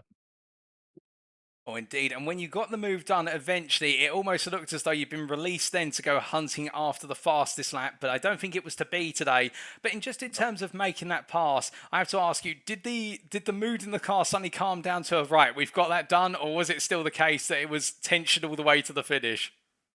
Uh, yeah, well, there's always a chance you can hit the curb on cheetah or something, but yeah, there was definitely a sense of relief after I got a small gap, so. Oh, most definitely. And then taking the win in the opening round of this season, a fantastic result. And indeed, your team today, the Salt community, doing very well in the end, multiple finishes inside the top 10. But we look ahead now to Donington in 2 weeks' time. How are you feeling for the British circuit? Uh, I did a race there recently, so it should be good. Yeah, Oh, should be will, fun. will it be another win on the cards, do you think? It depends. I saw the first attempt in this race. There was some other fast teammates of Harry, like Patrick. So, we'll see where we are then, and if we can get if we can be fast and competitive. Well, Hit, it's been absolutely brilliant talking to you. Congratulations on your win today. A well deserved result. And we look forward to seeing how you get on in 2 weeks' time at Donington. Yeah, thank you very much. See you guys then. Well, having spoken to our race winner, we now come to our second place finisher, our runner up, Harry Phillips. And, well, it's the case, I think, Harry, it was almost there today, but just not quite, both in qualifying and in the race. Insane race. I put everything I could into it. That was a near perfect quali lap from me. That's kind of why I sat in the pits afterwards. I knew I wasn't going to get much more out of that. And I was watching Geert, if I'm going to butcher that name continuously, I'm sorry, during his quali, and I could see that, yeah, he was going to pull away from me in the race. So, yeah, I pulled a different strategy out of the hat. I fueled up for 30 odd minutes, and I knew I was probably going to get P2 at best, so I decided to try and go for a purple lap to get the extra point, or points. I don't know how many points there are, but it all went to plan, even though it is just P2. Still happy with that.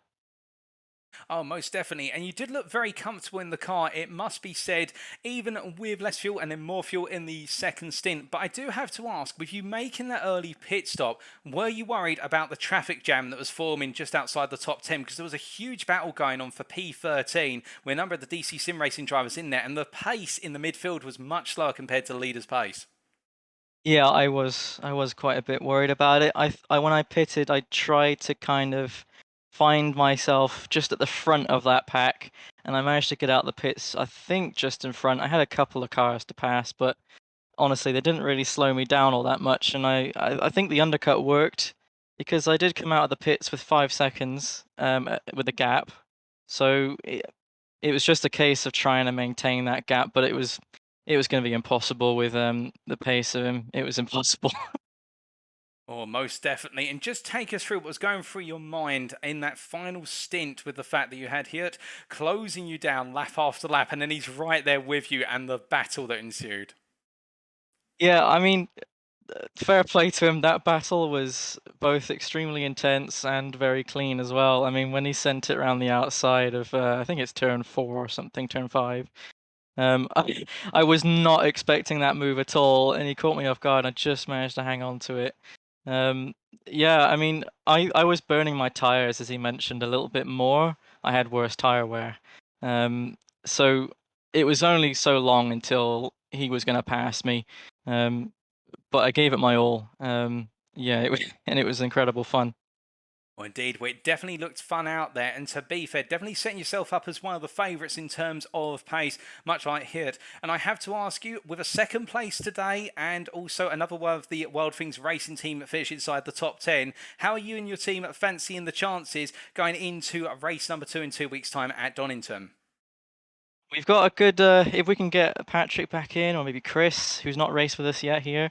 If we can get a couple of our pro drivers in, we've got a good shot at getting some good points at Donington. But the Salt community of, yeah, they've all got they've got some crazy fast drivers. So it's gonna be difficult no matter what. Well, indeed, it does sound as though we've got a bit of a Wild Things racing sort of rivalry building here after only round number 1, and we'll have to see if that continues next time out. But until then, congratulations on the second place finish today, Harry, and we look forward to seeing you take to the circuit in 2 weeks' time. Cheers, ball. And now we come to our third place finisher, and really the best of the rest here, Joshua Allen. Josh, a superb result today and a strategic gamble in not changing the tyres, but it seemed to pay off.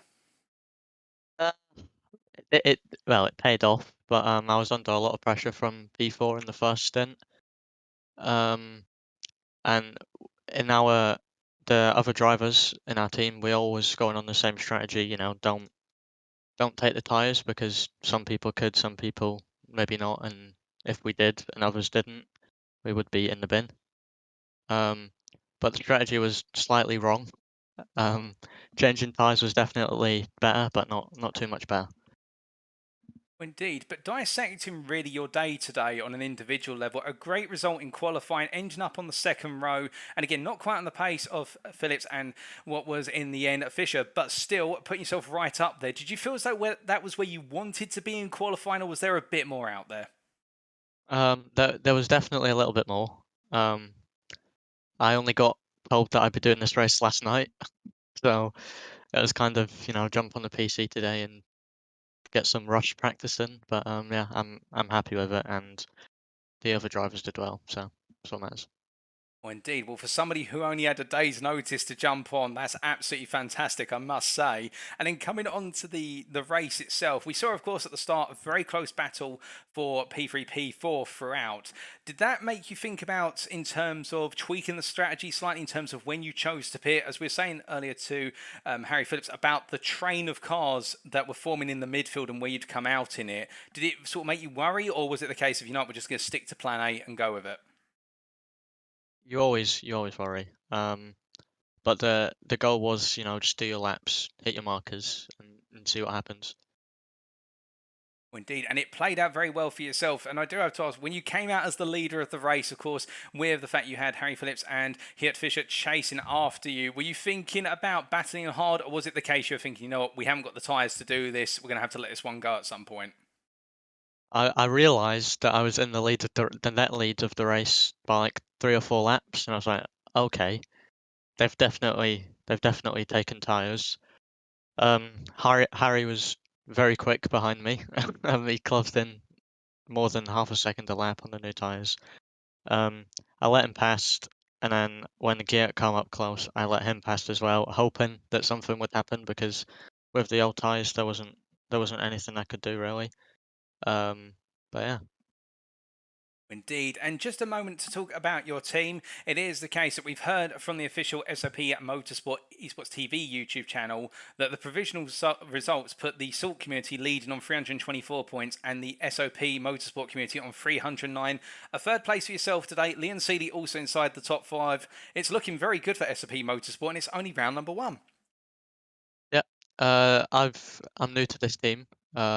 So I only joined about three weeks ago. And I couldn't done it without the team, with the provided setups, etc. Yeah, I'm getting the big opportunity to race in SRO next week, so that'll be good. Just thank you to the team, and it was a good result and good way to start off round 1 really. Oh, indeed. And now looking ahead to round number 2 in 2 weeks' time, how are you feeling for Donington Park? I don't know if I'll be racing. But yeah, the team definitely has confidence, and if I am racing, I have confidence to hopefully do well and fight for the win again. Oh, indeed. Well, we hope you can take to the Donington circuit after a brilliant race today. But until then, Josh, congratulations on the P3, a deserved third place on that podium, and we hopefully look forward to seeing you take to the circuit in 2 weeks' time. Yep, thank you. So with that, that concludes our post-race interviews with our drivers. And now all we have to say, ladies and gentlemen, is thank you very much for watching. And if you do want to know more about the Rapid Drivers Club community, then why not check out our official website links, or indeed into all of our social media links. Our Twitter is where we post a lot of our stuff, so you can go to twitter.com/Rapid Drivers Club. Alternatively, if you are so inclined to look at our other social media and our official website, why not go to our link tree? That is, of course, at https://linktree